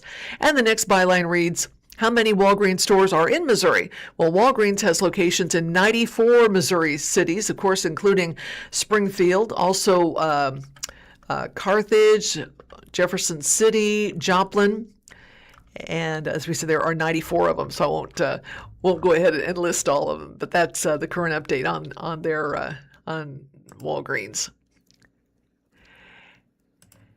And in other news, from the Springfield Business Journal, the carpet shop acquired, and we see a picture of the long well-known store here in the Springfield area, the Carpet Shop. It's now owned by Mill Creek Carpet and Tile. The Carpet Shop, Inc. has been acquired after founder Dale Pierce died late last year. Oklahoma City-based Mill Creek Carpet and Tile is the new owner, effective July 31st, according to a news release. The financial terms of the deal were not disclosed. The Carpet Shop will continue to operate from its 1827 East Seminole Street showroom. Its name will also remain in place, officials said. Quote, as part of the Mill Creek family, customers can still expect the Carpet Shop's friendly team, trusted service, and commitment to excellence they've always known, officials said in the release. Mill Creek Carpet and Tile has more than 90 years of experience and counts 19 locations under the Mill Creek and other brands in states including Missouri, Oklahoma, and Arkansas, according to the company's website. Mill Creek brings a strong legacy of industry expertise and customer-focused service, officials said in the release. This partnership will provide access to an expanded selection of flooring products, additional resources, and enhanced capabilities while continuing the personalized experience that has defined the Carpet Shop for decades. Pierce, who founded the Carpet Shop, Inc. in 1970, died in November 2025. He was 91.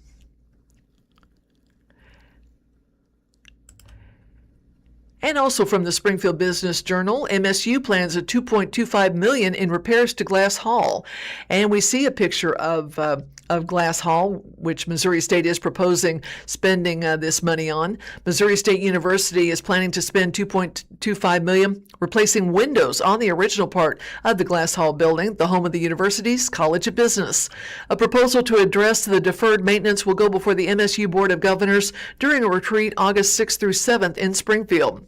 Specifically, the board will be asked to approve a roughly $1.7 million build for Nubbold's Construction Corporation to do the work. Nubbold's was the lowest of 5 bids submitted according to the meeting agenda, and the project will be paid for by the university's maintenance and repair budget, student fees, and slightly more than $1 million in private donations. Other costs associated with the project include consultant fees, oversight, and a construction contingency. According to the board agenda, the contingency amount of $352,640 is higher than usual because, quote, unknown conditions are anticipated within the wall cavities during construction. MSU officials said the project, part of the facilities master plan, includes removal and replacement of the curtain wall and windows, as well as glazing on the north, south, and west elevations of the original building.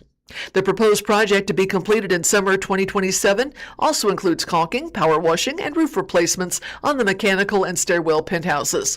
The 4-story, 170,000 square foot building was constructed in 1987, according to past Springfield Business Journal reporting. The building was renovated and expanded nearly a decade ago.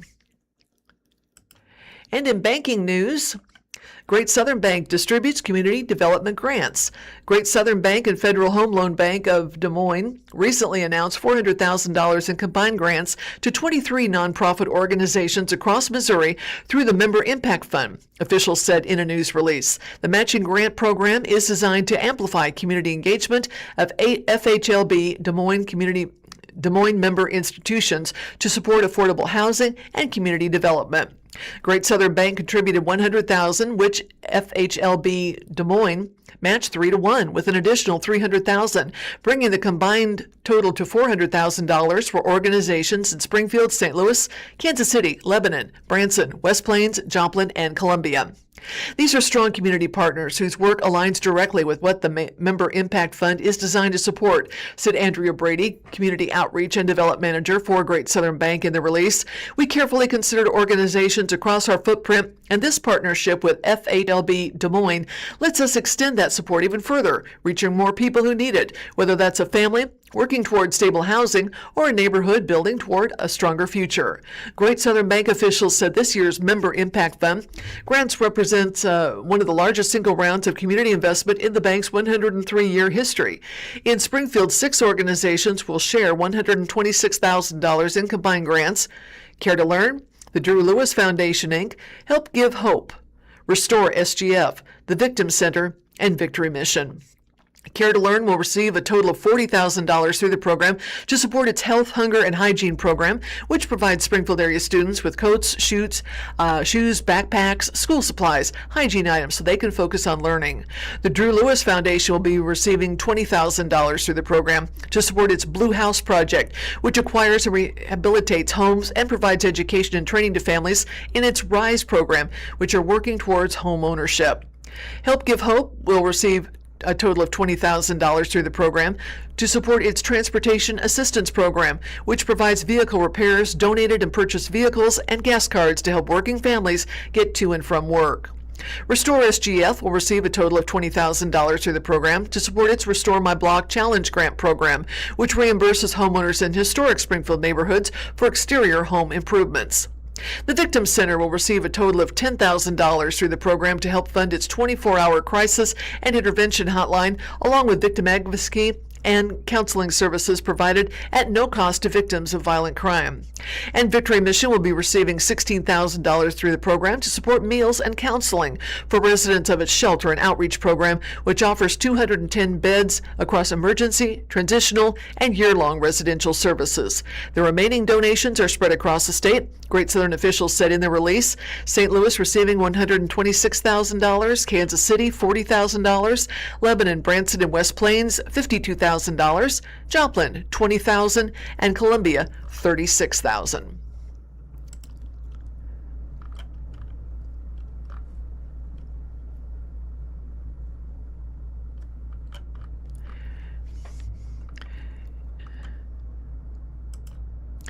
And in news from the Springfield Daily Citizen, new Central Hoops coach and former Division I assistant Sheldon Everett has a passion for teaching the game. Everett will draw experience from time at Missouri State, Miami of Ohio, Tennessee State, and South Carolina. And we see a picture of Mr. Everett, a former assistant coach at Missouri State. Among those other schools, he is Central High's new boys basketball coach, and he is pictured by a sharp-looking sign for Central High School, the home of the Bulldogs. Former Missouri State assistant men's basketball coach Sheldon Everett thought back to the fall of 2025 when he watched Curt Cignetti take Indiana to the college football championship. Then he thought about the ensuing months watching Travis Steele lead the Miami of Ohio men's basketball team to an undefeated regular season. He felt an itch to coach that needed scratching.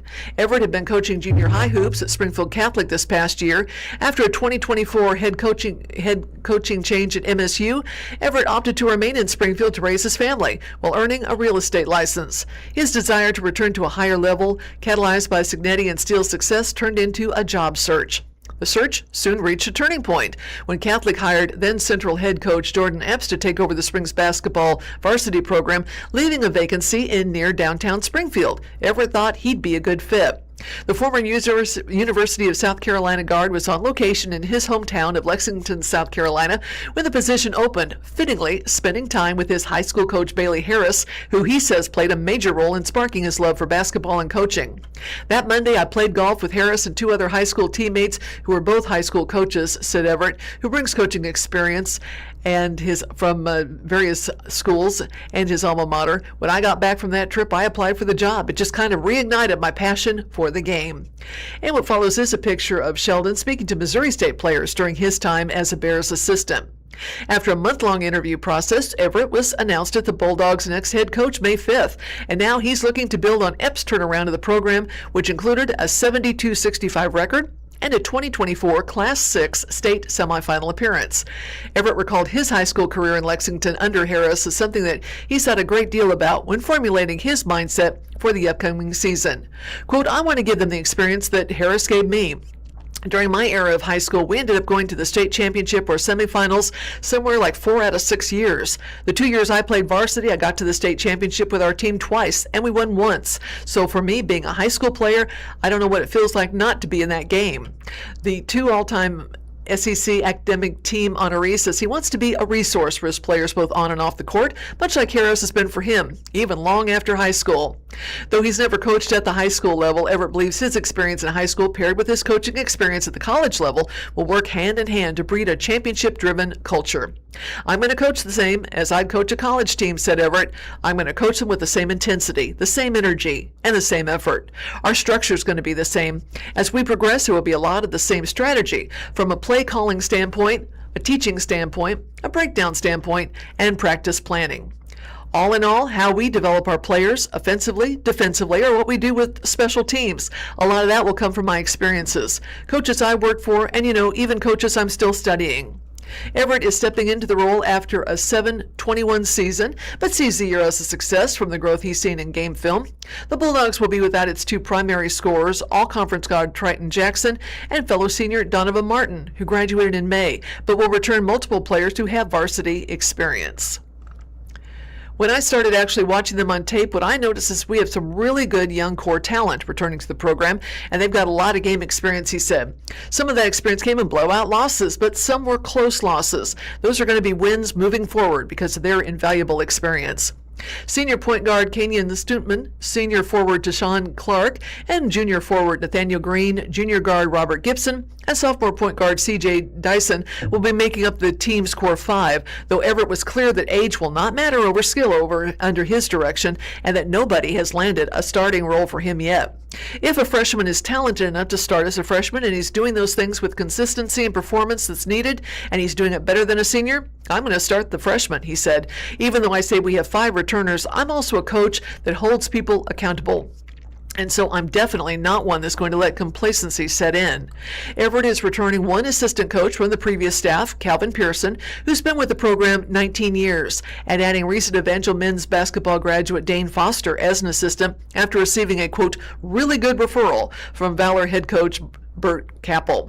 Foster, it's going to be fantastic, Everett said. He's got a great feel for the game, a good mindset. He'll connect with our players, and he wants to be at Central. The new head coach said he's planning to add one more unnamed assistant coach who's currently going through the interview process. With his staff nearly in place and his returning core identified, Everett has one goal. Quote, I want our teams to be able to compete for championships. It's just who I am. It's just my personality. I love to compete. I want our players to be prideful when they put the Central logo on. I want them to be proud of where they came from.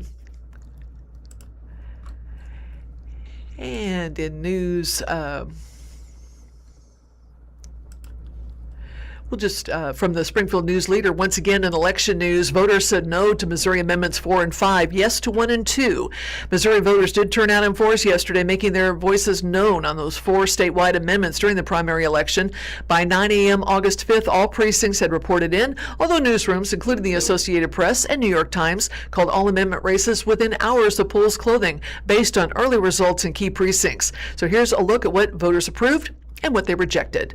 Voters resoundingly reject initiative petition changes is the next byline. In a significant show of support for direct democracy, Missourians decided to maintain the state's current initiative petition process, with 80% voting no to Amendment 4, according to Secretary of State's preliminary online results. The Associated Press called this race war no at 8:08 p.m. August 4th, when 12% of the votes were counted.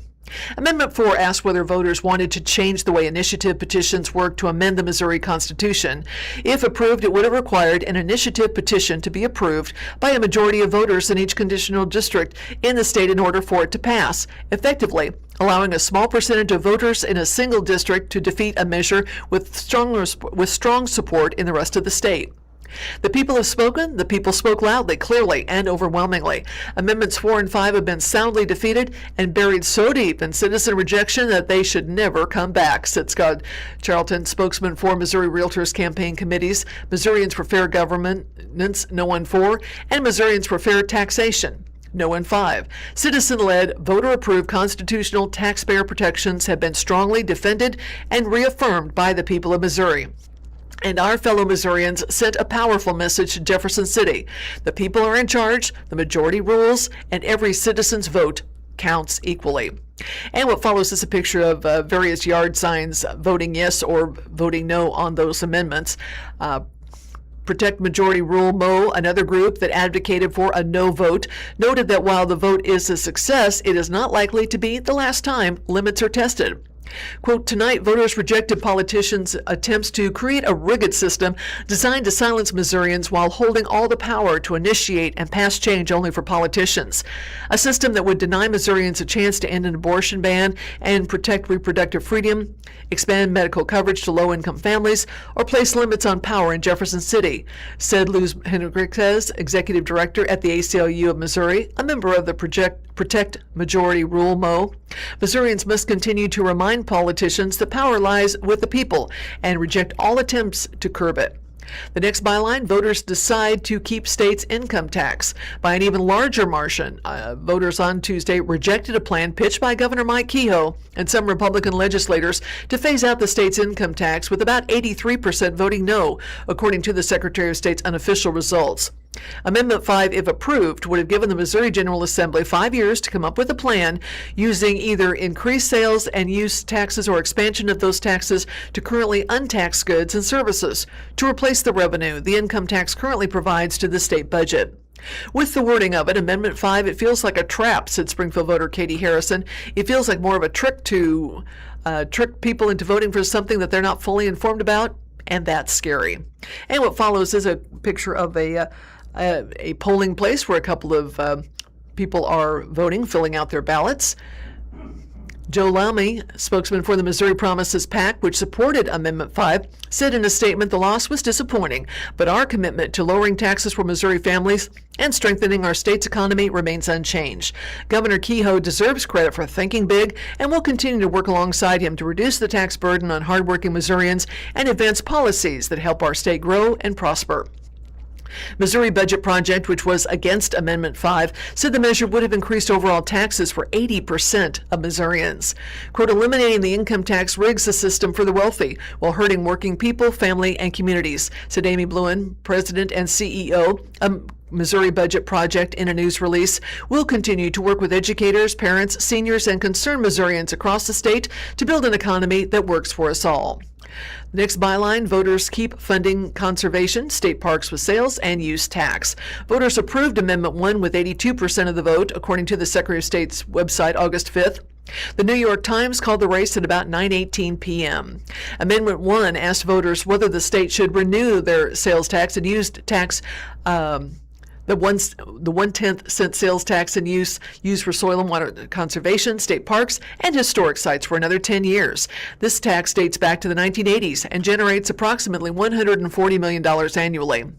Quote, I love our state parks. I want to make sure we continue funding them, Springfield voter Allison Dalbum said, noting the issue was the most important on the ballot for her. The next byline, voters choose to elect Jackson County Assessor. Voters decided to require Jackson County to elect its county assessor with 76% voting yes, according to the Secretary of State's website August 5th. The Associated Press had called the race prior to full results. Currently, the Jackson County Assessor is an appointed office due to a carve-out for the county in the state's constitution that requires all other charter counties to elect their assessor. This past November, Jackson County voters said they wanted the office to be elected, according to reporting by KCUR.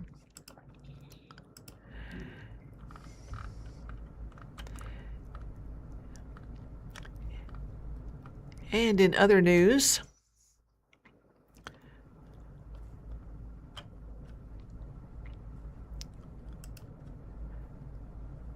a man has died after swimming from the shoreline at Moonshine Beach on Table Rock Lake. This happened on Saturday, August 4th, according to a Missouri State Highway Patrol incident report. A 25-year-old man drowned at Table Rock in Taney County on Saturday at about 1:20 p.m. after he swam from the shoreline, started struggling, and dropped beneath the water level. The man from Parkville in the Kansas City area was pronounced dead on the scene by paramedics, according to the report. This marks the 9th drowning this year in Troop D, which covers the southwest part of the state, but the second at Table Rock Lake in 2026.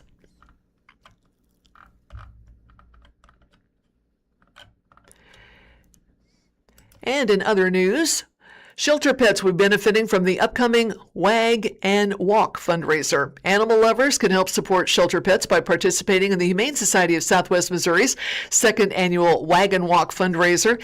It'll be starting at 9:30 a.m. August 8th at Rutledge Wilson Farm Park, 3825 West Farm Road, 146 in Springfield.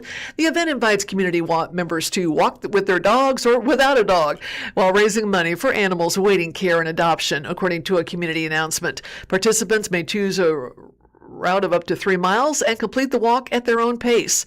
Organizers said in the announcement that the fundraiser supports shelter, medical, and daily care services for dogs and cats in need while helping homeless animals find permanent homes.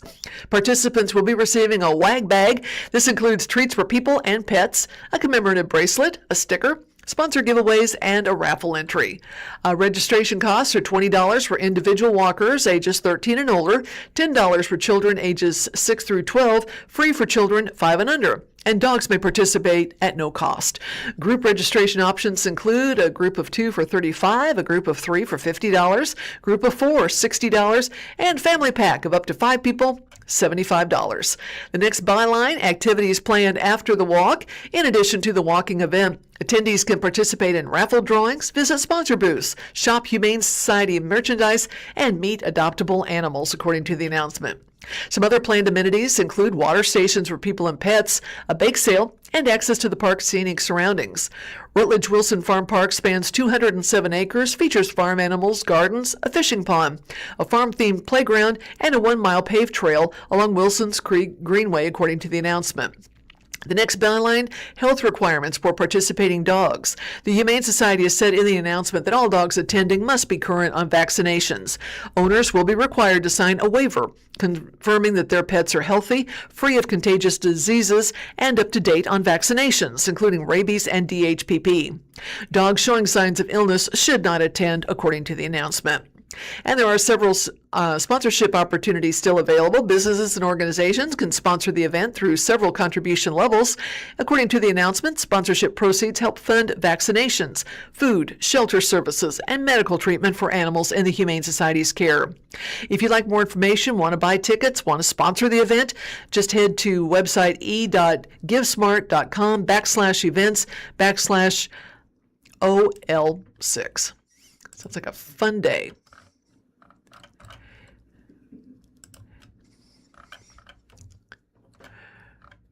And in more news from the Springfield News Leader,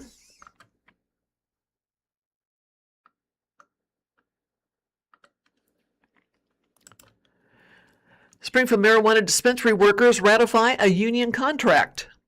Workers at a Springfield marijuana dispensary are only the second in the state to ratify a union collective bargaining agreement.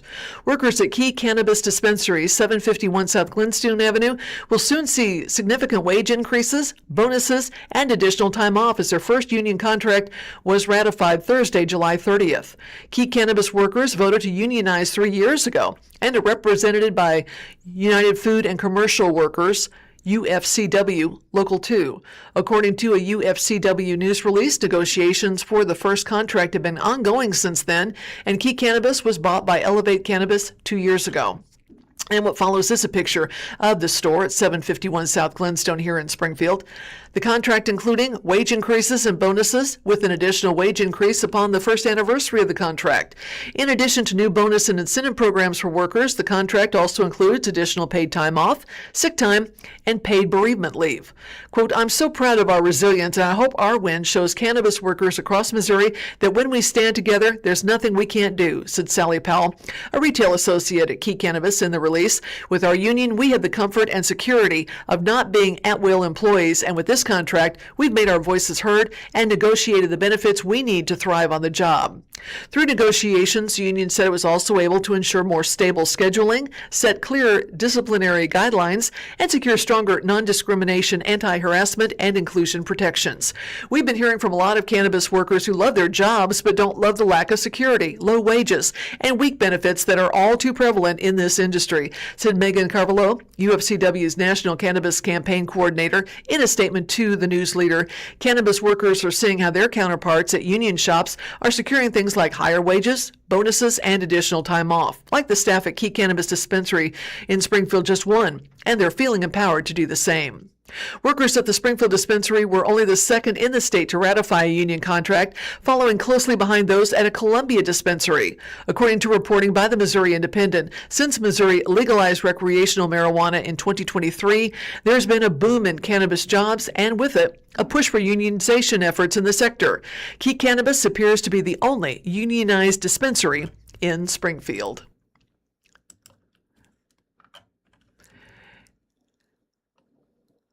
And in more news from the Springfield Daily Citizen,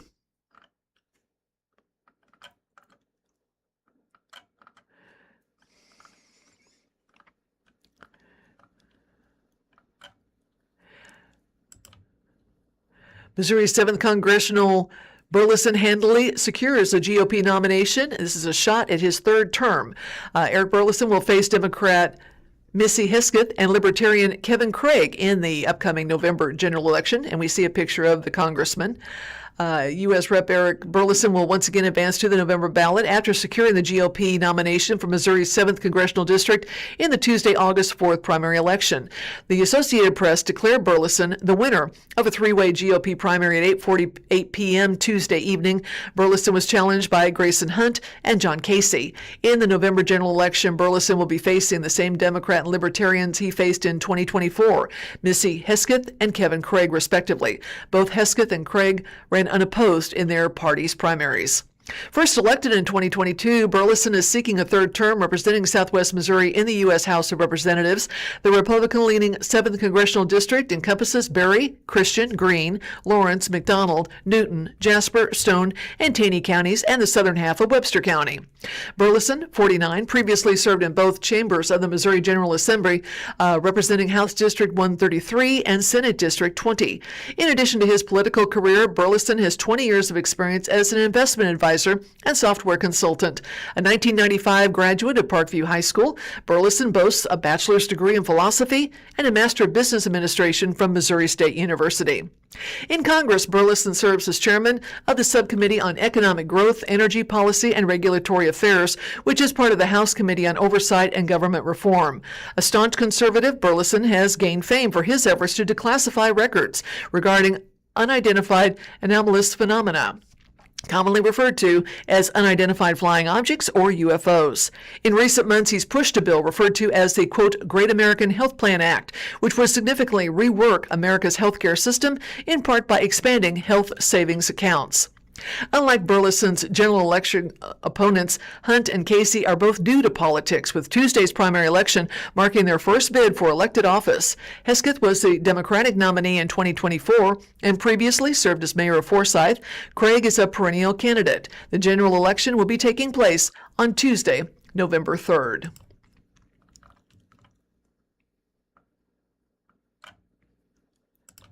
And in sports news, it's been 10,000 days since Missouri State's last NCAA tournament game. Cuonzo Martin believes his retooled roster can end this drought. And we see a picture of the coach. It says, finally, I feel like Coach Martin has a good, realistic shot at a conference championship. This is a quote from MSU Athletic Director Patrick Ransdale on revenue sharing improvements aiding MSU basketball roster. When 6'11", Missouri State forward Danny Moore sauntered off the Continental Arena floor following a Sweet 16 loss to number 1 seed Duke on March 19, 1999 in East Rutherford, New Jersey, the 12th-seeded Bears' Cinderella run seemed like a precursor to more NCAA tournament appearances. On the other side of the bracket, a tiny and relatively obscure Jesuit school from Spokane, Washington, number 13 seed Gonzaga, would forge its way into the Elite Eight, a feat that appeared improbable to duplicate in following seasons. The Bulldogs have since reached 27 consecutive NCAA tournaments, appeared in 14 Sweet 16s, and a pair of national title games.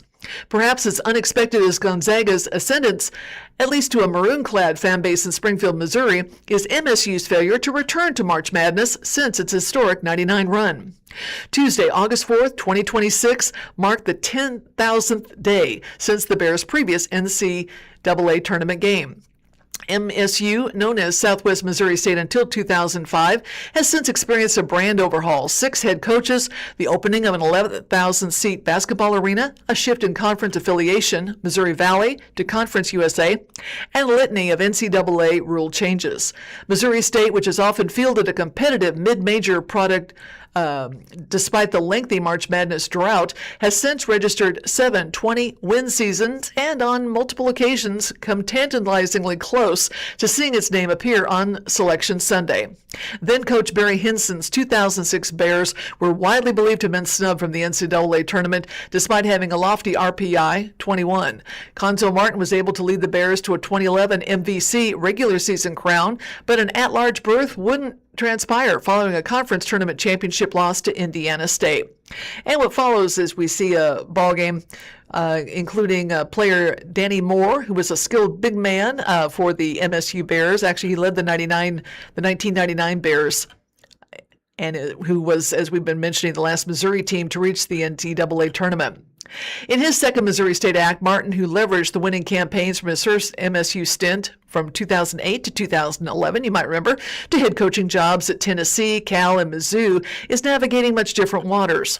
Between the NCAA transfer portal and the ever-changing name, image, and likeness landscape where players often make recruiting decisions based on the highest cash bidder, cultivating consistent mid-major success is more arduous than it was during his first stint.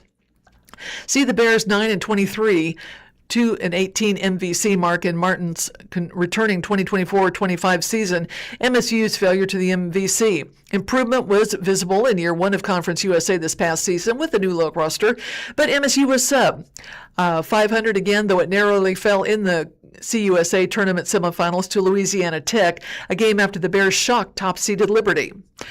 MSU's 3 primary players have since departed, including All-CUSA wing Keith Pallick, All-CUSA forward Michael Abasibansu, who is playing football his 5th year, and high-scoring guard Kobe Williams, who transferred to Tulsa. Again, Missouri State's roster will look much different in 2026-2027.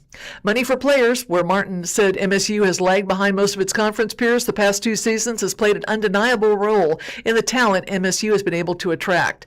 Quote, I tried diligently not to make any excuses, as every player on this roster is someone I recruited, but the one reality is it's not as if you're just recruiting and outworking somebody like you used to. It's not that we're not out doing that, but you have to coach, you have to have money to do all that, Martin said. You see teams where people say, man, coach did a good job. Well, he also had a $20 million roster. MSU's revenue shares for players is said to have more than tripled between the 2024-2025 and 2025-26 seasons, according to sources, but is still believed to have ranked among the bottom half of CUSA programs last year. Martin believed last season's roster improvements, he said, were reflective of an increase in NIL, had the means to contend for a CUSA championship. But a string of injuries played a role in the makeup of his teams that caught fire in March. MSU, a team that struggled mightily from the free throw line, 67%, and from three-point range, 33%, had 9 losses to CUSA opponents by 5 or fewer points. We had the product, end up finishing strong. Martin and athletic director Patrick Ransdale said MSU has since raised more NIL money than a year ago, and that long, athletic, and retooled 2026-27 roster reflects the money they spent. Ransdale and his team did a good job helping get a roster that really compete in this league, Martin said, who returned 3 players from last year, including starting point guard Trey Williams, fellow softener Malika Cunningham, a 6'7" wing who started late in the year. Ransdale agreed. Finally, I feel like Coach Martin has a good, realistic shot at a conference championship, he said. It starts with length. Among Missouri State's dozen additions is 6'10" forward and Indiana transfer Andre Akhmov, a versatile big man from Bosnia who redshirted from the Hoosiers as a freshman a year ago. Andres is impressive, Martin said when asked about the transfer. I've been around some good basketball, a lot of good players in my day, and Andres is a good basketball player. Physical, probably 250 pounds strong, shoots a 3, and can post up. Along with Cunningham, MSU has athleticism on the wing, including the addition of former Division II standouts such as 6'7" Jordan Blair and 6'7" Matt Gray. Division II transfers have served MSU well in the past, with Palik and Kobe Williams. The biggest difference between the MVC and CUSA is length, athleticism, and speed in CUSA, and I think we have that, Martin said. Ransdale, who said he understands how important it is for the city of Springfield for MSU to get back to the NCAA tournament, points to all-round improvement. We're going to be in a much better situation this year than we were last year, both from an investment standpoint into the program, a budgetary standpoint, and a revenue-sharing standpoint. Ransdale said, "We're competitive now with at least the upper half of Conference USA in basketball, but I think the product we put on the court this year is more representative of what a Conference USA team looks like. I think we're going to look a lot like CUSA tournament champion Kennesaw State did last year, Middle Tennessee State, and Louisiana Tech, and how long and athletic those teams were. We have more pieces that are going to fit within the framework of what Coach Martin wants to do, what Conference USA looks like." Martin, who reached the NCAA tournament at Tennessee, Cal, and Mizzou, said he wants to see Missouri State back in the big dance more than anyone. He also believes a recently expanded tournament field, set for 76 teams in 2027, should be even bigger. "It should be 90 teams at the end of the day," said Martin, knowing that there are more than 360 Division I programs. But by the end of the day, Missouri State has to do what it has to do: win basketball games and the tournament championship.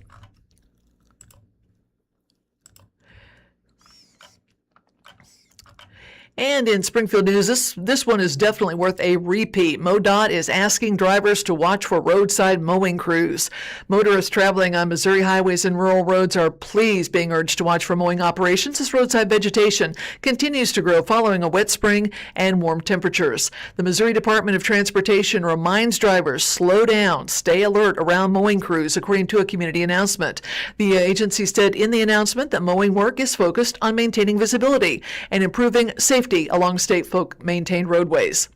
"Our mowing efforts focus on visibility and safety," MoDOT State Maintenance Director Darren Hamlick said in the announcement. "Please watch for our crews. Even the most aggressive warning lights and signs aren't effective when drivers are distracted. Pay attention, slow down, buckle up, put your cell phone down." MoDOT conducts 3 mowing cycles each year with work scheduled during the spring, summer, and fall. The timing of those efforts varies based on rainfall and vegetation growth. The agency is responsible for maintaining about 400,000 acres of grass across the state, an area, it said in the announcement, that's equivalent to 300,000 football fields. Crews use protective fellow trucks to warn motorists when approaching slow-moving mowers. And here are a couple of safety tips for passing mowing equipment. Drivers traveling on rural 2-lane roads encouraged to, number 1, watch for tractors and trucks while flashing lights operating at speeds of 2 to 5 miles per hour. Reduce speed, focus on driving, and avoid cell phone use and other distractions. Be prepared to stop or travel slowly behind a follow truck, particularly near hills and curves. Obey no passing zone markings and only pass when there's adequate visibility to avoid oncoming traffic. And residents are asked to report grass or weeds that block visibility at intersections on state-maintained roads. Concerns can be submitted through the agency's customer service at 1-888-ASK-MoDOT or online at modot.org.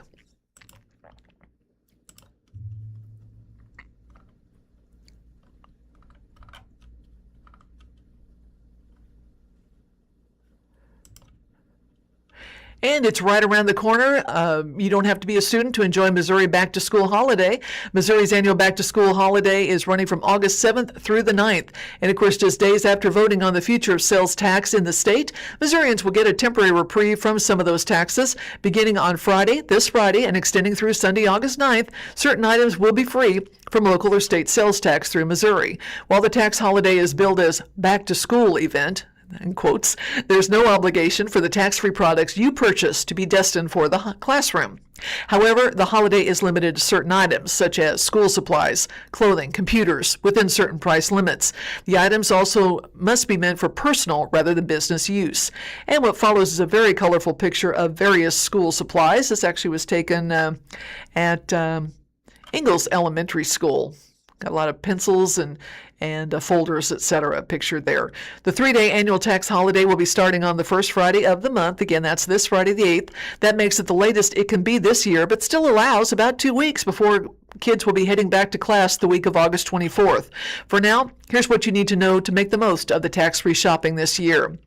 As we mentioned, Missouri's Back to School Sales Tax holiday will begin on Friday at 12:01 a.m. and it'll stretch through midnight on Sunday, August 7th through 9th. The state first held a tax holiday in 2004, and the following year, Missouri made it an annual event. Early supporters said it encouraged people to shop at Missouri stores instead of online. So what items are covered? Items exempt from sales tax during the holiday include clothing with a taxable value of $100 or less per item, up to $50 per purchase of school supplies, up to $350 of computer software, personal computers or related devices up to $1,500, and graphing calculators up to $150. For purposes of the tax holiday, the list of tax-exempt clothing includes diapers and material used to make school uniforms or other school clothing, but it doesn't include watches, watch bands, jewelry, handbags, handkerchiefs, umbrellas, scarves, ties, headbands, or belt buckles. School officials include anything used in a typical classroom for educational reasons, including writing and art supplies, textbooks, backpacks, calculators, rulers, and globes. They don't include radios, headphones, sports equipment, telephones, office equipment, or furniture.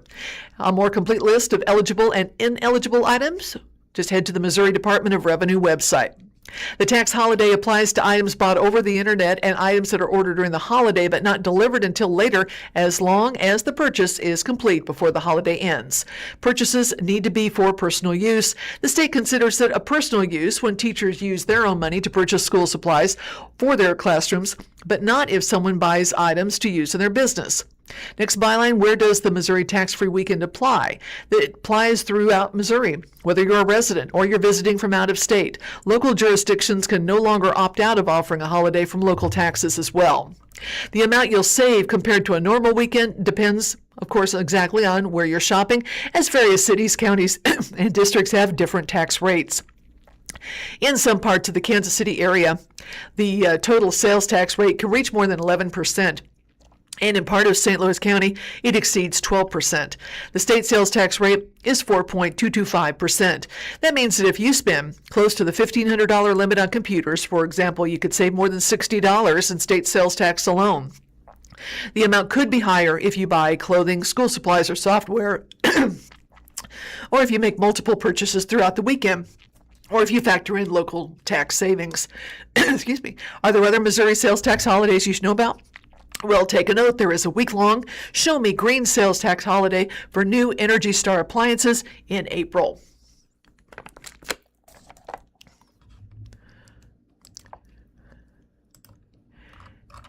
And in other news from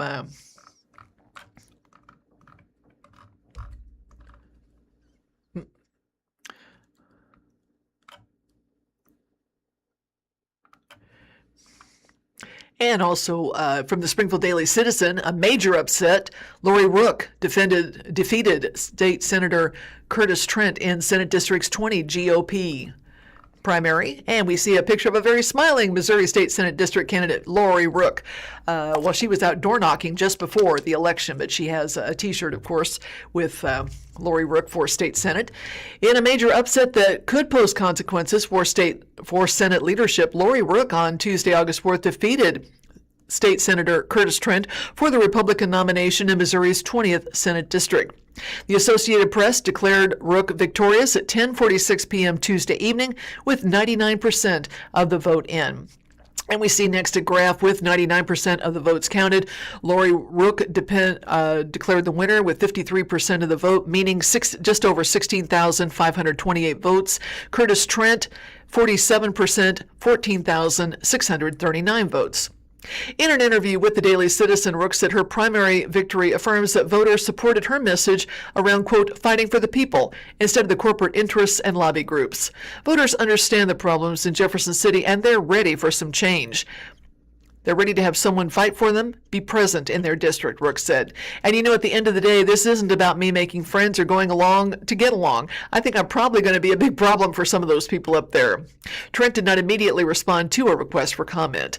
The next byline is Senate District 20 primary contest was the costliest in the state. Tuesday's primary election advances Rook to the November ballot, where she'll be facing Democrat Sean Falconer, who ran unopposed for his party's nomination. Consisting of Barton, Dade, and Webster counties and much of Greene County outside of Springfield, Senate District 20 leans heavily Republican. Rook, 45, first took a stab at politics in 2024 with a run for state treasurer, making a strong showing by placing third with 19.4% of the vote in a crowded Republican primary, owing in part to a well-funded campaign boosted by a $500,000 loan from herself. She's primarily self-funded her Senate campaign, loaning herself $300,000 in total. Rook has raised $352,037 for her senatorial campaign, according to her most recent campaign finance report filed on July 28th. She reported expenditures of $198,814 in the same report.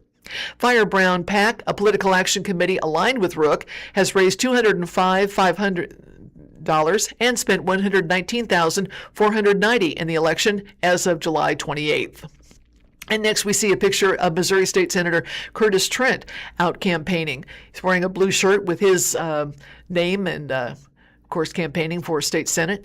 Considerably more has been spent on efforts to re-elect Trent between his campaign committee and supporting PAC. 417 PAC.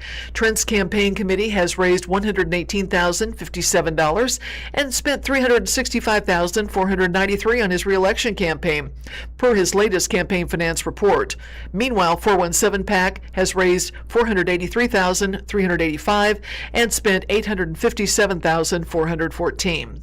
According to reporting from the Missouri Independent, the primary race for Senate District 20 was the most expensive in the state as of July 29th. Much like she did in her campaign for state treasurer, Rook has portrayed herself as a political outsider, while framing Trent as part of the Jefferson City establishment. The next byline here reads, Rook ranks data centers, quote, a lack of transparency in Senate amongst the biggest issues. As has become common in Republican primary campaigns across the state and country, both candidates and their supporters sought to cast themselves as more conservative than their opponent. They also differed in how they framed Trent's record in the state legislature. While Trent leaned on his track record, Rook attacked it, portraying him as part of the Jefferson City establishment and as a friend to lobbyists. Though she anticipated a tight race, Rook suggested that attacks against her ultimately benefited her campaign. Quote, we buckled down. We continued to speak truth and talk to the voters and put things into overdrive, Rook said. And honestly, I think a lot of that messaging that my opponent's campaign did, it backfired. Like other candidates across the state, Rook has made AI data centers a core issue of her campaign, demonstrated in part through her opposition to a controversial data center project under development in Webster County. In an interview with the Daily Citizen before the election, Rook said she would support a statewide ban on data centers, at least for the short term, if elected.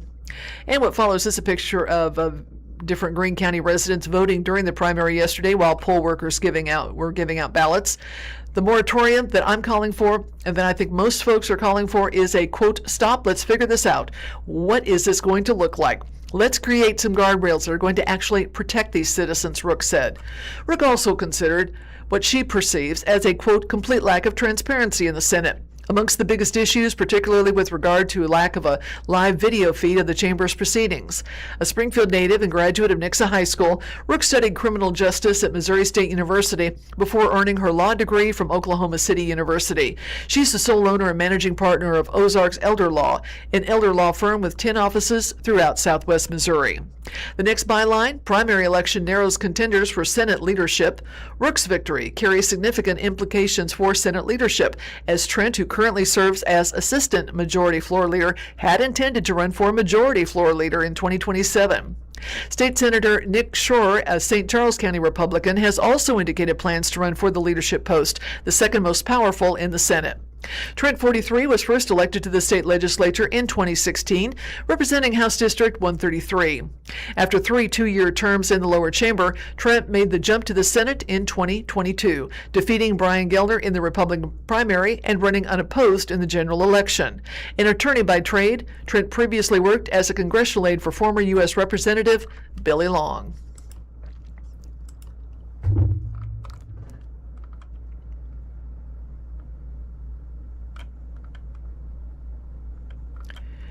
And in more news here from the Springfield News Leader, Springfield tenants can stay in affordable homes as lawsuit advances. The tenants of 2 Springfield housing developments can stay in their affordable homes while their class action lawsuit against the current and former landlords moves forward, the judge ruled last week at a press conference on Monday, August 3rd. Members of the Rosewood Cedarwood Tenant Union who brought the case said they can sleep peacefully without fear of homelessness looming over them. The mood at Monday's press conference was joyful and determined as tenants celebrated the ability to stay in their homes past the end of this month. They also stressed that their union is made up of retirees, working families, and people with disabilities who need affordable and accessible housing to maintain their quality of life. And what follows is a picture from that was taken down at Park Central Square. Sidney Ragsdale, a tenants' rights attorney, was speaking during this August 3rd news conference. The tenants sued the past and present owners of the complexes formerly known as Rosewood Estates and Cedarwood Terrace in May of 2025 over the way the properties were pulled from the federal low-income housing tax credit program, LIHTC, to make way for more lucrative luxury homes. And to win this motion, the tenants and their lawyers argued in March that losing their homes would cause irreparable damage to the tenants and their families and be against the best interests of the larger public. LIHTC housing makes up the largest share of federally supported public housing in the nation. But LIHTC properties have been leaving the market as credits expire and owners opt out of the program. Next byline reads, the lawsuit background. The lawsuit filed is one of 2 the tenants filed in May of 2025. The tenants alleged that the past and present owners of the developments acted unlawfully by trying to leave the federal low-income housing tax credit program without notifying tenants, as well as by acting to convert the affordable homes into luxury housing. If allowed to continue with the original plans, developer Mitchell Jenkins testified that the owners would have evicted the tenants at the end of August in order to renovate the units, operate the properties as luxury rentals, and refinance the mortgages. The defendants in the case include companies tied to Jenkins, a managing partner in the current ownership group, as well as past owners and property management groups including Zimmerman Properties, Wilhoit Properties, Bryan Properties Management, and GPS Property Management. The lawsuit originally named the Missouri Housing Development Commission as an additional defendant, but the MDHC was dismissed by the court after agreeing to abide by any court orders regarding the LIHTC status of their properties. Cedarwood Terrace, now marketed as Pickwick Place in North Springfield, and Rosewood Estates, now called The Villas at Sunset off East Sunset Street, were in the LIHTC program for well over a decade when the past owners started the process to exit the program in 2022 and sell the properties. The tenants claim that the past owners failed to give them legally required notice at the time, and that Jenkins failed to ensure that the exit from the program had been lawful when he took over in 2024. As a result, the tenants argue that the properties did not opt out properly and that the court should place them back in the LIHTC program. What follows is several signs that were prepared for the news conference on Monday, August 3rd, including one saying, "Stun, we are organized." Another one says, "Healthy homes for all." The second lawsuit filed by tenants seeks damages for tenants who moved out after erroneously being told that their leases would expire without renewal in early 2024. Jenkins rescinded the non-renewal notices the same year, but several tenants found other housing or moved in with family out of fear that their housing was no longer secure. LIHTC rules state that properties must remain affordable for a 3-year decontrol period after opting out of the program. Because MHDC released the properties in 2023, the tenants have the right to stay in their affordable homes through August of this year. The motion issued last week grants them the ability to stay past this decontrol period while their case is decided by the court. The next byline reads, irreparable harm from displacement. In order for the tenants' motion to be granted, they had to show Judge Joshua Christensen of the 31st Judicial Circuit Court that their case had any chance to succeed, that being displaced in August would cause irreparable harm that cannot be fixed with a monetary settlement, and that this irreparable harm was greater than harm caused to Jenkins and his partners or the larger public if redevelopment were blocked. While Jenkins' attorney argued in March that the injunction would be an, quote, extreme remedy, and that the tenants could be made whole with payouts helping them afford market rate rent, Judge Christensen wrote in the order that tenants would face irreparable harm by being forced to surrender their rights under LIHTC before their case is decided. These rights include good cause eviction provisions, which provide protections above and beyond what applies in an ordinary landlord-tenant relationship. Beyond that, Judge Christensen wrote that not only is affordable housing in short supply, but the court would be unable to give the tenants their homes back if they'd been displaced before the case was decided. As the order acknowledges, many of the tenants in Rosewood and Cedarwood have moved since the new owners tried to end the property's LIHTC status. In an affidavit filed in March, Jenkins testified that only 34 of 80 units across the properties still had LIHTC tenants. The tenants who testified in the March 30th hearing said they continue to search for other affordable housing while waiting for the outcome of the case. Sandy DeFrank told the news later she moved out of Rosewood in June but can't cover all of her new expenses on her income from Social Security. She said her adult children help her afford her new rent. Jenkins also testified that delaying his redevelopment project would cost him greatly and put him at risk of bankruptcy. However, Judge Christensen wrote that showing his monetary loss based on projected earnings and expensive renovations, which would require the units to be vacant and unable to generate rental income for months, did not constitute harm resulting from the injunction. Next byline, what's next in the case? Since the March hearing, the court has scheduled a trial in the case starting April 26, 2027. The tenants' attorneys have also filed a motion for class certification to include the Rosewood and Cedarwood LIHTC tenants as members of the class.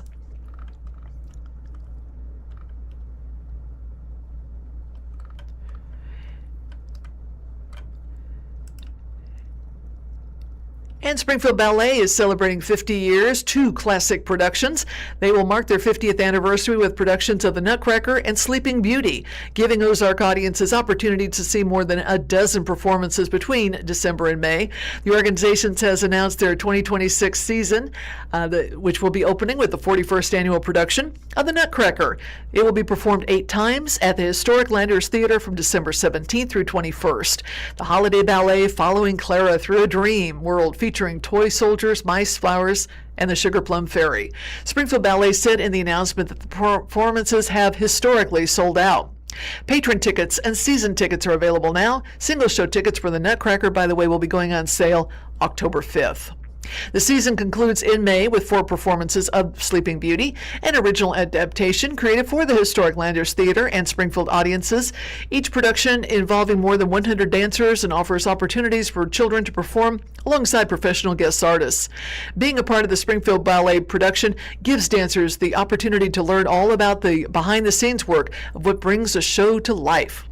Auditions are scheduled for dancers across the Ozarks is the next byline. Springfield Ballet invites dancers ages 5 and older to audition for the upcoming season. Participants must be 5 years old by August 1st. Auditions for the Nutcracker are set for August 27th for dancers ages 11 and older who perform on point, and August 29th for dancers ages 5, 10, and older dancers who are not on point. Auditions for Sleeping Beauty are scheduled for January 21st and January 23rd. All auditions will be taking place at the Creamery Arts Center, 411 North Sherman Parkway in Springfield, and additional information about auditions is available on the website at springfieldballet.org. By the way, ticket sales support community access is our next byline. Patron tickets include priority seating for both productions, complimentary downtown parking, and a tax-deductible donation. According to the announcement, proceeds help provide free access to Springfield Ballet performances for children from low-income households. Tickets are available, by the way, through the historic Landers Theater box office in person at 311 East Walnut Street, Springfield, or you can give them a call, 417-869-1334, or head online. Again, their website is springfieldlittletheater.org.